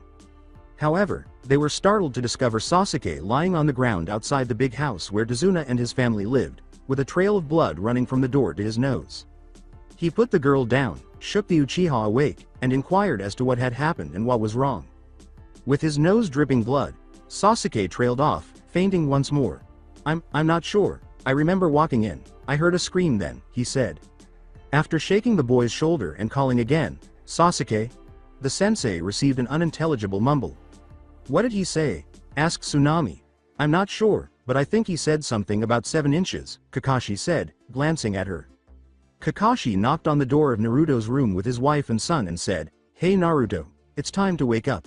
In the past, Tezuna's home served as a former fisherman's lodge where they could spend the night and rest before continuing their journey. As a result, there were enough bedrooms in the house for everyone. Some of the bedrooms were smaller, but Tezuna had previously enlarged a few rooms to provide his family with additional bedroom space. He knocked again without receiving a response, assuming the teenager was sound asleep, and raised his voice a bit. Nothing. Naruto was sleeping there with his wife and son, his hot, deadly wife, when the one-eyed Junin reached for the handle to stick his head in, but he stopped before he could touch the cool metal. What if he poked his head in and discovered she was sleeping naked? He stifled a laugh at that, then recalled her umbrella. She was also a vicious woman who most likely slept lightly. If she woke up and saw him staring at her from the door, she would most likely kill him. If Naruto's response to threats against his son's life was any indication, he also appeared to be the protective type. Were those enticing melons worth the risk of confronting his students and said student's wife's vindictive wrath? As she approached him holding an arm full of clean towels, Tsunami said, "Good morning, Kakashi-san. Pardon me, but I have to put these in the bathroom." He gave her another nod before turning to face the door and weighing his options. He twisted the handle slowly, and the door clicked softly. Thank you to Cammy for fixing the house and preventing the hinges from squeaking. Titty, hurry up, Titty. The snoring, green-haired toddler who appeared to be wearing earmuffs was the only person with blonde hair in the room, he thought as he slowly pushed his head in just enough to let his uncovered eye peek in. He stood in the doorway, scratching his head, and opened the door wider. Eep. I'm really sorry. As she came flying back out of the bathroom, he heard Tsunami yelp from down the hall. I didn't know, a minute ago, with Tsunami. Before that bastard took over, Wave had a successful shipping and fishing business that kept them going, but when he came, everything went to hell. Tsunami hummed a little tune as she took the towels out of the dryer and folded them up, enjoying the sense of peace that came with knowing that Gato was dead. However, that was all behind them now, and they would soon be able to resume their normal lives without having to pay exorbitant taxes and return to their jobs. In fact, with the bridge linking them to the mainland, they should be able to increase trade with merchants who come by land. She wanted to get some fresh towels in the upstairs bathroom because it was so early, in case one of the ninjas wanted to take a shower. She picked up the pile of towels and went upstairs to the guest bathroom, passing Kakashi and saying hello. She scowled as she opened the door and saw steam on the mirror. Had one of them already taken a bath or shower? There was no water on the floor, and she heard a gentle groan and turned to face the shower stand, the special glass designed to distort the person inside for their privacy covered in a thick layer of steam, when a woman's back and long blonde hair were pressed against the glass, followed by a shapely rear. She could hear them making out, with the man she recognized as Naruto humming and his hands seemingly cupping her butt, causing her to moan again as the woman, who could only be Hilda, moans into the kiss. Naruto coughed and said, Damn, hey Hilda-chan, it's still early, wanna go again? Of course, she hummed. The blurred figure of Hilda moved and turned around, her hands appearing on the top of the shower door as she bent over, leaving Tsunami to stand there and gape. Hilda interrupted, saying, Come on, lover, take me from. Wait, someone's, Tsunami.san. What's the meaning of this? When she finally sensed and recognized the person in the room, she demanded. Eep. I'm really sorry, I didn't know, She yelled, leaping from the room as though she had spotted a snake and felt ashamed of being seen observing them. Tsunami, Naruto's serene voice said, Please close the door, we need to tend to something. We're going to be out in, let's say an hour. Yes, okay. Naruto.san. She then reached inside and closed the door. Progress on the bridge increased tenfold after everything was settled down. Because of the threat of Gato, only a few workers were willing to risk their lives to help, and often this resulted in some of them doing tasks for which they were not trained, such as a carpenter working with stone to help the bridge catch up. However, now they had metal workers, stone masons, carpenters, and other workers in spades. Fishermen with large boats offered their services to carry heavy loads of raw materials to the end of the bridge, where a small crane would raise it up, and even the housewives prepared and brought lunch and dinner for the workers. However, they still had to protect Tazuna because the goal was to keep him safe until the bridge was finished, even though Gato was dead and there was very little chance of an attack. As it was, Kakashi would watch in the morning, Sakura taking the afternoon, and Naruto and Sasuke having the day to themselves. The following day, Sasuke took the morning shift and Naruto took the afternoon. Normally, they would alternate guard duty between two of them one day, then the other two the next. Hilda sat beside Naruto on a pallet of concrete bags wrapped in shrink wrap, each weighing 80 pounds. Hilda said, It's fascinating to see what humans are capable of building. A few yards away, a small group of men handled the bags as though they were nothing, mixing bag after bag steadily. They're good, but look at them, if they could toss those heavy bags back and forth like that, then don't you think that they could have handled their midget problem on their own? Naruto shrugged, watching the mixers while holding Beal in one arm and the end of his bottle in the other as the child drank. Hilda said, You have a point, as she observed the worker picking up two bags simultaneously, one in each hand, and not appearing at all stressed. I'm sorry, Ninja.san. Naruto looked around and saw a townswoman carrying a basket. He arched an eyebrow at her and said, Huh? She bowed slightly to him and then stood grinning broadly. Thank you so much for helping us, she said. My husband has been working on this bridge since the beginning, and I feared for him every day. Tazuna told us how you all discovered the lie he had to tell and still chose to come, even though we had to scrape together every last yen we had for your mission. Moving the cloth covering the top of the basket, she said, I know it's not much, but I'd like for you to have these as thanks. There was a little pile of freshly baked, lightly browned sweet buns inside. He sat for a moment, dumbfounded, unaccustomed to strangers showing him kindness. If this had been Konoha, he would be slowly reaching for a weapon, anticipating the surprise attack for which the woman was acting as a distraction, and if there was no attack, there would be a good chance that they were poisoned. Hilda said, "Thank you, and I'll keep them." She took the cloth, put the buns in the middle, and tied each corner together to form a little bundle. Since they were small, there was no concern that they would be flattened together. The woman nodded. "Of course, he does look a little busy after all." The woman thanked them once more, made a small, grateful bow, and walked away. Then he fell silent, and Hilda saw that he seemed to go on autopilot, his body doing the right things while feeding Beale while his mind was focused on something else entirely. Hilda knew that people didn't really like her lover and, consequently, her, but they didn't try anything because of his reputation for beating anyone who attacked him black, blue, and beyond, at least the way it worked now. A few villagers initially called her a whore and even threw a small rock at her after learning that she was Naruto's wife and the mother of his child, but they made sure not to try again after she quickly sliced the rock in half with her sword. Kakashi, who had previously served as a guard assigned to protect Naruto, sighed as he watched the exchange from a distance. He was ashamed to acknowledge that he had once permitted the villagers to harm the boy, not on purpose, but the incident made it impossible for him to arrive late to a mission ever again. He muttered to himself, "It's a shame that you get more respect from another village, Naruto," and returned to his book. Although there was still a lot of finishing work to be done, the bridge was officially completed, and the team was ready to go home. It took some time, but before they knew it, they were celebrating once more by placing the last stone at the end of the bridge connecting Wave to the mainland. Just before they crossed the bridge, the whole town turned out to bid them farewell. "So, what should we call it, in your opinion?" As they watched the ninjas depart, one of the builders inquired. Before anyone else could offer a suggestion, Inari began, "The Great Uzumaki Bridge, for the woman that helped free us, seeing as we didn't get her name." A huge drop of sweat resulted from that. Halfway across the bridge, Naruto smirked and asked, "So Sasuke, what do you think about the bridge?" Sasuke appeared preoccupied with something. He muttered, "It's long and hard," before he realized what he had said and turned to glare, only to discover that everyone in the group was staring at him. "I suspected," Kakashi muttered, raising an eyebrow as he looked at his student over his book. He then smiled at the Uchiha and said, "It's okay. Sasuke-kun, I don't judge." Sakura gazed helplessly at the ground, looking devastated. He received a blank stare from Hilda and Beale. "I've suspected as much," they said. "Good for you," Naruto said, nodding. "I know you'll meet a nice older man that you'll make very happy." "Older men are not to my taste. Men my own age appeal to me," he roared before slapping a hand over his mouth, his eyes wide and unbelieving that he just said that. "Wait, I didn't mean." Kakashi reassured the boy, "It's okay. The village won't judge you for your sexual preference.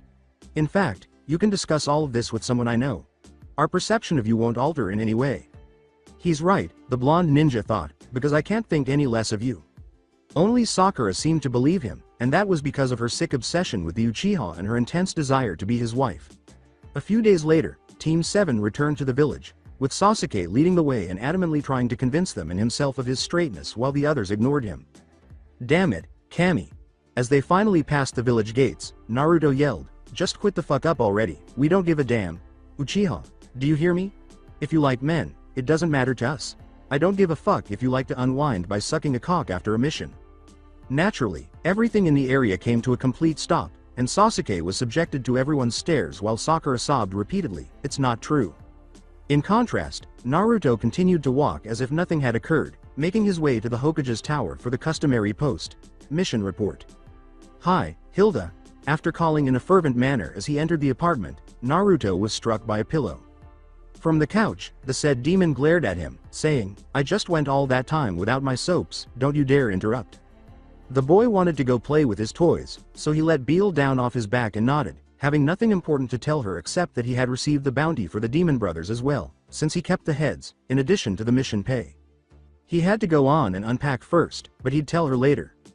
"I was going to write about how the Chunin nominate their teams for the Chunin exam, and how everyone is surprised that the rookie 9 inches were chosen, and how Iruka tries to stop it before being allowed to test them to see if they're prepared, but I think most of you already know that, and if not, I just gave you a summary."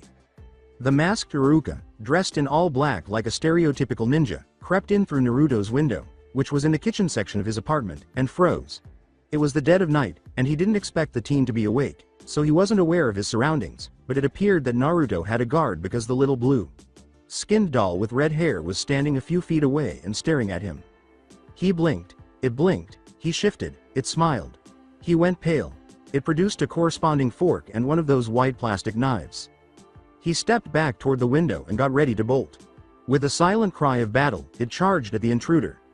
The doll threw its legs around Iruka's neck and began stabbing and prodding at his head before he could even get away, and because he was standing in front of the window, he fell out and hit the ground, knocking himself unconscious. Knock. Knock. Knock. Who the fuck is knocking at? Naruto awoke and rubbed his eyes before pausing to check the time. 3 in the morning?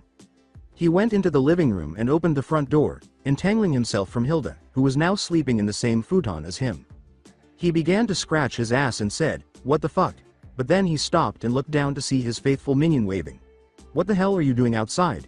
Don't you realize what fucking time it is? Get your ass back in here." Proud of his achievement and accepting his master's ire, it practically skipped in. After Naruto got home from a team meeting, Hilda reiterated, "So that Junin entered your team into this Shunin exam." Naruto said, "Yeah, but he could have just stopped by and told us. We were waiting at the damn bridge for 2 hours," as he took off his shoes and nodded.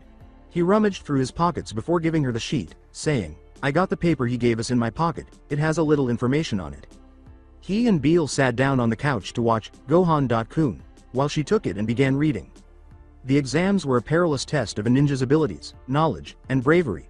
People died during them, and by signing the form to enter, you were agreeing that anything could happen to you and that the village holding the exam couldn't be held responsible if you died.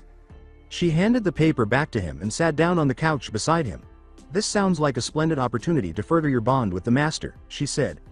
"I've also been thinking, it's about time that you and I found the master some worthy retainers, servants to fight in his name and to do his bidding."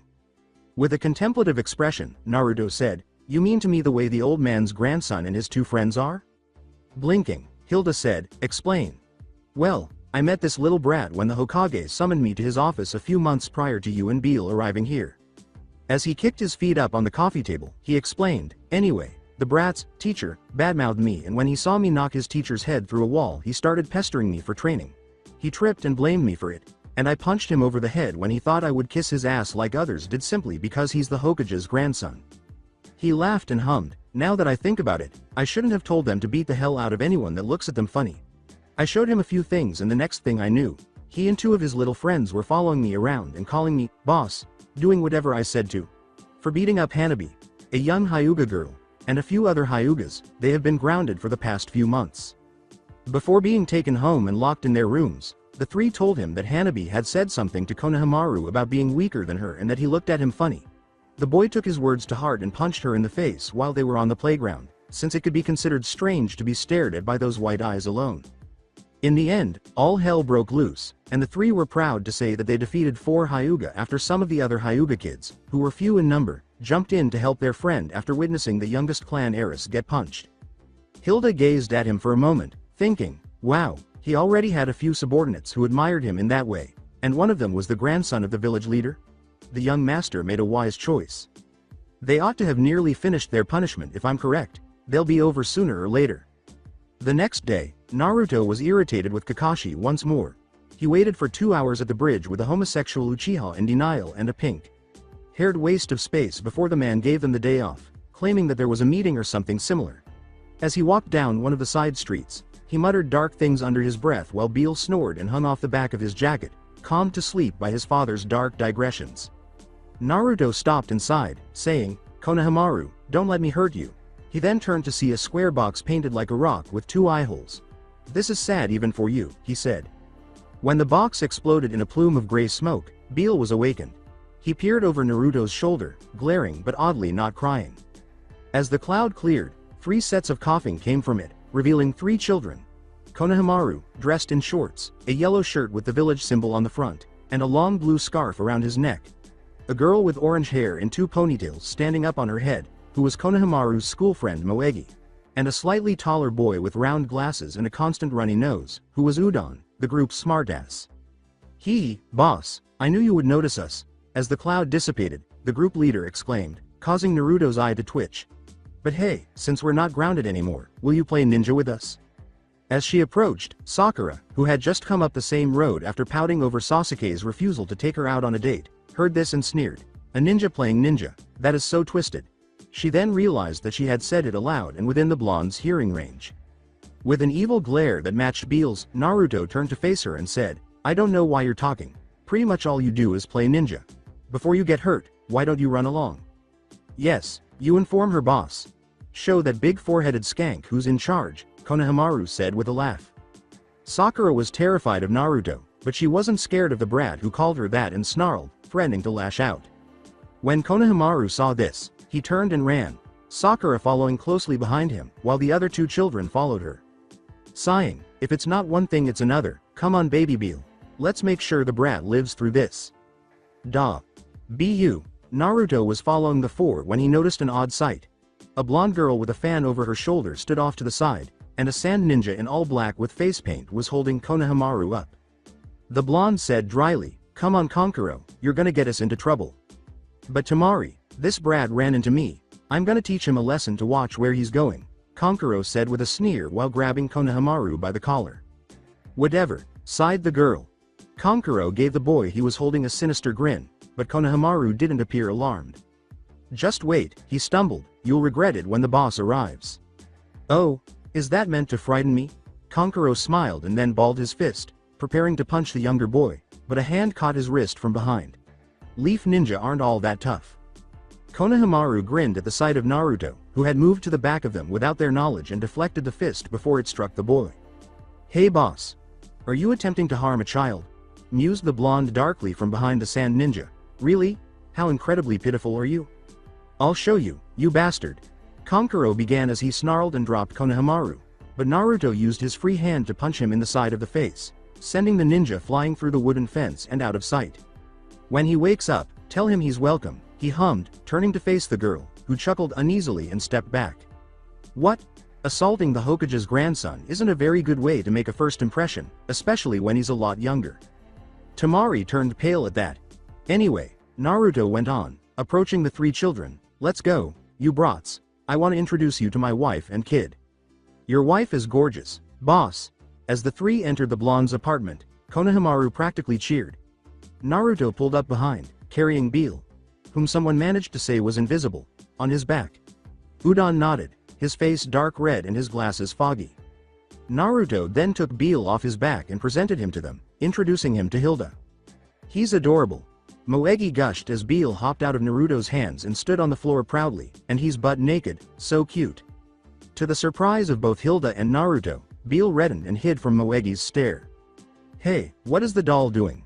The Hokage's grandson was examining the assassin doll, which was sitting on the couch arm with its eyes closed, when Konohamaru called, forcing Naruto to turn away from Beale's self-covering. The child pondered as he prodded it several times, "This thing is creepy," adding, "Don't it scare the..." Konohamaru squealed as the doll suddenly came to life and chomped down on his finger. The boy shook his hand around, attempting to shake the doll off his finger, but Naruto ignored him and told him, "Actually, baby Beale, don't mess with it, it's mine now. I'm training it to be my minion." When the doll finally released its hold and was thrown across the room, leaving Konohamaru with a string of teeth marks around his finger, the doll landed on the wall feet first, allowing it to hop back down onto the floor with a victory punch to the air, rather than hitting the wall and falling. With a loud cry that caught the attention of the three children, Naruto said, "Anyway, as your boss, you shall now refer to my son as..." He paused to create tension, Mini.me. "What a fool!" Hilda hissed, slamming her umbrella over Naruto's head and sending him to the ground, face down. "They're going to call him nothing at all." All right, immediately, he yelled, "Young boss or junior master." After giving it some thought, Hilda put the umbrella away and said, "That'll do." She then turned to face the three children and squinted, asking, "Do you three understand?" "Why? Yes, ma'am." Hilda turned to pick up baby Beale and nodded, saying, "Come along, time for your nap." Between the retreating blonde and the one on the ground, Konohamaru turned to his companions and said, "Dude, that boss's wife is really frightening. It's time to begin." During the written portion of the test, Naruto sighed inwardly as he sat at his designated seat between Hinata Hyuga and some Iwa ninja. The only highlight of the day thus far had been witnessing Sasuke get his ass whooped by a fellow leaf ninja named Rock Lee, and by whooped, he meant in a manner that Sasuke probably wouldn't appreciate. The academy was closed for the test, so Team 7 began by gathering there. They proceeded to the second floor, where they encountered two Chunin attempting to sort out the weaklings. Naturally, Sasuke, being the savage pirate that he was, loudly informed the group that they were on the second floor and that room 301, the room they were looking for, was on the third floor. Rock Lee stopped Sasuke on the way, and the battle ended when Lee almost used a potentially fatal move but was stopped by a talking turtle. Guy then appeared in a puff of smoke and slugged him before they hugged and sobbed as the sun set. Baby Beal was obviously upset by this sight and had to nail them both over the head, sending the talking turtles and Sensei's heads flying through the ground. When they finally arrived at the classroom, Kakashi was waiting to greet them at the door, and they entered to find all of the genins there hurling waves of killing intent at them. Naturally, this made Baby Beal extremely happy, and the other genins were taken aback because, in addition to being shocked by the sight of a toddler perched on the back of the blonde's coat, most kids his age cried when they saw Ki. The other genin retreated after sending back a Beal powered pulse of Ki himself, and the other members of the Rookie Nine approached. Kiba, being naturally conceited, attempted to disparage the blonde as usual, but Naruto stopped him by threatening to knock every tooth out of his mouth once more and laughing demonically while making sure that everyone in the room could hear. After some conversation, an older genin named Kabuto approached and informed them that he had information on the majority of the participants. Sasuke wanted to know about Rock Lee, and Kiba wanted to know what Naruto thought about embarrassing the blonde. A little flashback. Oh, you already know their names, Kabuto thought as he looked through his information cards. That's not fun. Let's see, Rock Lee. He seems to be around a year older than you. 54D ranks, 11C ranks, and mission experience. Might Guy is his team leader, and while his taijutsu has significantly improved over the past 12 months, his other abilities are still rather shaky. With a calculating expression on his face, Sasuke gazed at the card for a minute. That is, until Naruto approached and said, "Sasuke, you're staring at his picture quite intently. Did he turn you on at the time? According to what I've heard, some people get a sick sexual rush when they get their ass kicked." Stop talking. The Uchiha lost his temper and yelled, "I didn't consider his appearance in that form. Fitting spandex suit." Who said anything about how he looked in spandex? Laughed Naruto. There was utter silence in the room. As he pulled out another card, Kabuto broke the silence by saying, "Anyway. Wow, I got a lot more on him, Uzumaki Naruto. He is the same age as Rock Lee and 1 year older than you all." His team faced missing ninja, Zabuza the Demon of the Mist, the Demon Brothers, and an apprentice of Zabuza. He had 13 mission experience, 16D ranks, and 1 low C rank that was elevated to a mid-B rank. Zabuza was killed by his sensei, but wait, his wife killed the Demon Brothers, and then Naruto almost killed Zabuza's apprentice by breaking his neck with his bare hands. They all turned to face Naruto in astonishment after that. What? My child was threatened by the cocksucker? Beal nodded wisely as he pondered. Anyway, Kabuto began, regaining their interest. Hitaki Kakashi is his team leader. While his taijutsu is frightening, his genjutsu is unsteady, and his ninjutsu is fine. Flashback end. There were several ninja behind him, all dressed in matching gray uniforms, and a tall man in the front of the room stood in a gray uniform, a black trench coat, and a matching bandana over his head. His face had 2 long scars running down it, and his presence was ominous. "My name is Ibiki Morino, the proctor for this part of the test," he giggled, "and from this point on, your worst enemy. First of all, you cannot engage in combat without your proctor's consent, and even then, using lethal force is strictly prohibited. You understand that anyone who even considers me will regret it? Don't mess with me," he added in a gloomy tone. It was almost silent in the room. "Oi!" From his seat, Naruto shouted, "You believe you can be a bit more frightening?" "What? Baby Beal is getting bored. Can you kick it up a notch or something before I have to do something to keep him occupied?" the teenager said, pointing to Beal, who was sitting on the desk with a blank expression on his face. While he was speaking, Beal glanced around and gave the Iwa ninja next to Naruto the most menacing glare the ninja had ever seen, causing the ninja to recoil. "Anyway, why is that child here?" Ibiki asked. Looking down at Beal, Naruto said, "It appears that he is observing the competition and is not impressed." "No, I'm asking why you brought him in here. So what the devil? Was it okay with you if I left him outside the door? He's not some trained dog I can tell to sit and stay while I'm in here. He's a toddler, for crying out loud, you callous jerk." "I did not mean that. Why didn't you just leave him at home? I meant. Because he cries if I get too far away. All right? Since he is a baby, he will cry." Naruto said, "Yes, but when he cries it just kills me, as if it were the most straightforward thing in the world." He was telling the truth because, if Beal cried while he was more than 49 feet away, it would literally kill the teenager. Ibiki would have pulled out his hair if he had any. Anyway, just stop talking. Beale turned to Hinata as his father walked back and forth with the proctor. Before she saw Beale tilt his head, she thought anxiously, "Oh no, Naruto. Kun's son, he's looking at me. Does he like me?" she asked. Baby Beale's head turned abruptly. She cried to herself, "Naruto. Kun's son doesn't even like me." But then brightened when Beale gave her another look and said, "Wait, maybe he does. Maybe there's a chance that Naruto will leave his wife for me." Before they knew it, they had an hour to complete the test after Ibiki explained it. "Duh. Huh?" Naruto asked, glancing down at the young child in his lap. Beale chose to go for the final question at the end and reached up to pat the test he still needed to work on. "Want to try something?" The child gave a nod. After putting Beale down on the desk, Naruto picked him up and said, "Here you go, good luck kid." The females were swooning over the sight while everyone else was thinking, WTF? If it hadn't been so weird, the proctors would have called him out on it. Naruto was thinking about the rules during the test because they were kind of screwed up with all kinds of ways to lose them, and Ibiki's constant complaining about getting caught cheating was strange. What, had he been molested too many times for cheating as a child? It dawned on him then that perhaps they wanted him to cheat. He grimaced as he looked back at the test. Beale had messed up that paper, but it was still, to put it mildly, pretty good.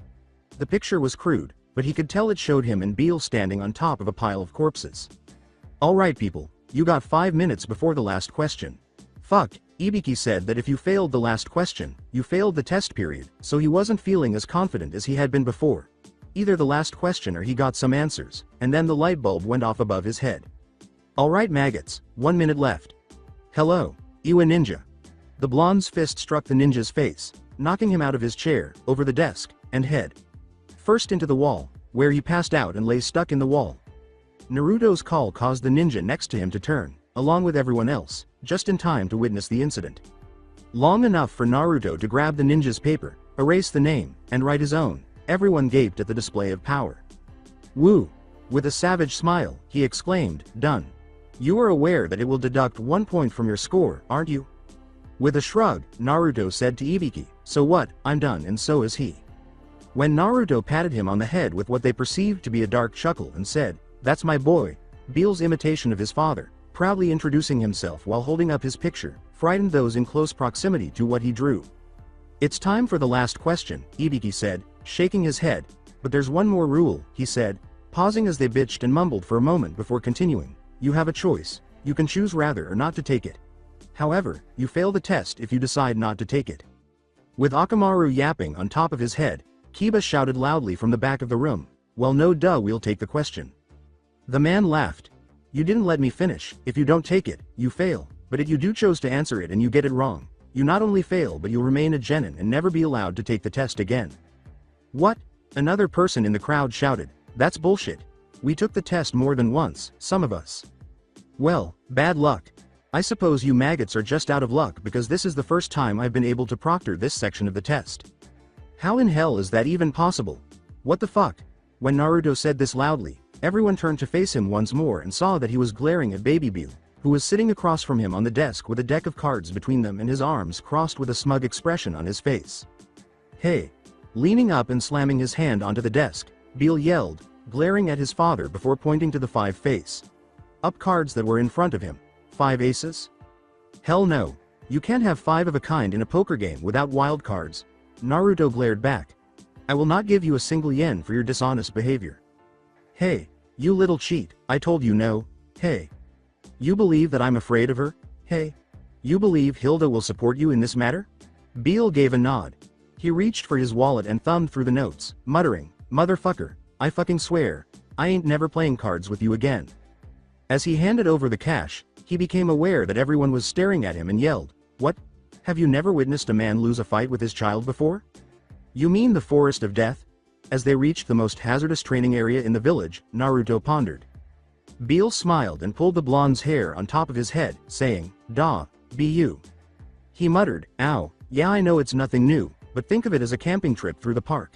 He thought that this was the playground that Beale liked to be taken through, but he guessed that it was, except that instead of jungle gyms, swing sets, sandboxes, and the occasional bully, there were huge trees that were higher than the eye could see, thick vines that appeared to be strong enough to hold a ton, quicksand, and enormous man-eating creatures. Sakura turned to him after becoming alarmed when she saw a huge centipede on the other side of the fence. You take your son on walks through there.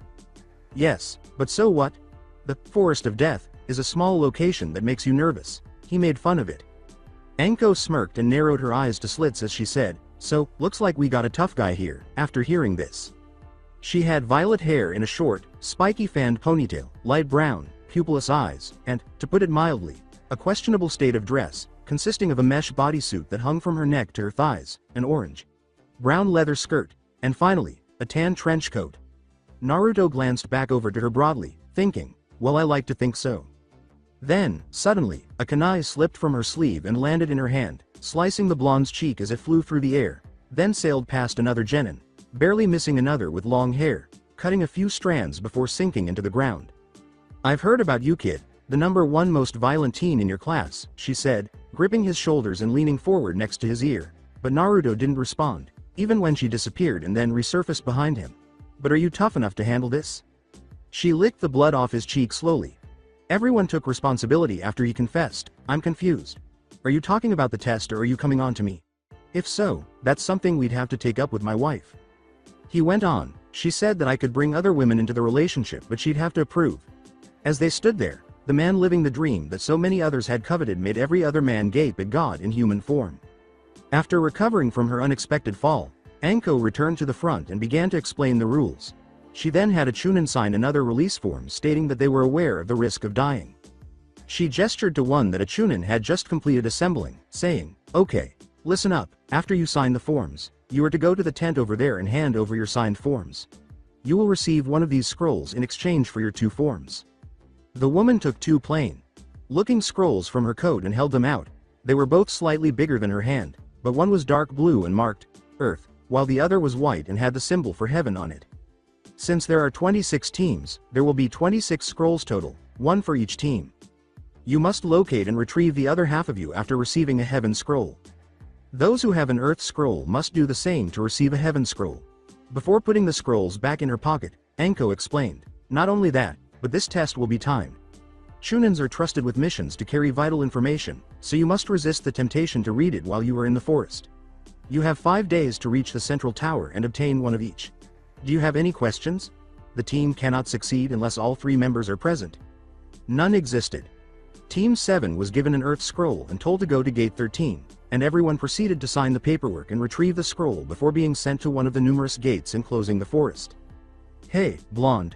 Anko called as she appeared behind Naruto again, placing one around his neck and the other around his torso. Wanted to say good luck. Naruto had a WTF expression on his face as she practically cooed before disappearing once more. What was the purpose of that? What? Asked Sasuke. I'm not sure, Naruto said, shaking his head. That's it for today. I hope you guys enjoyed this great story. See you in the next one.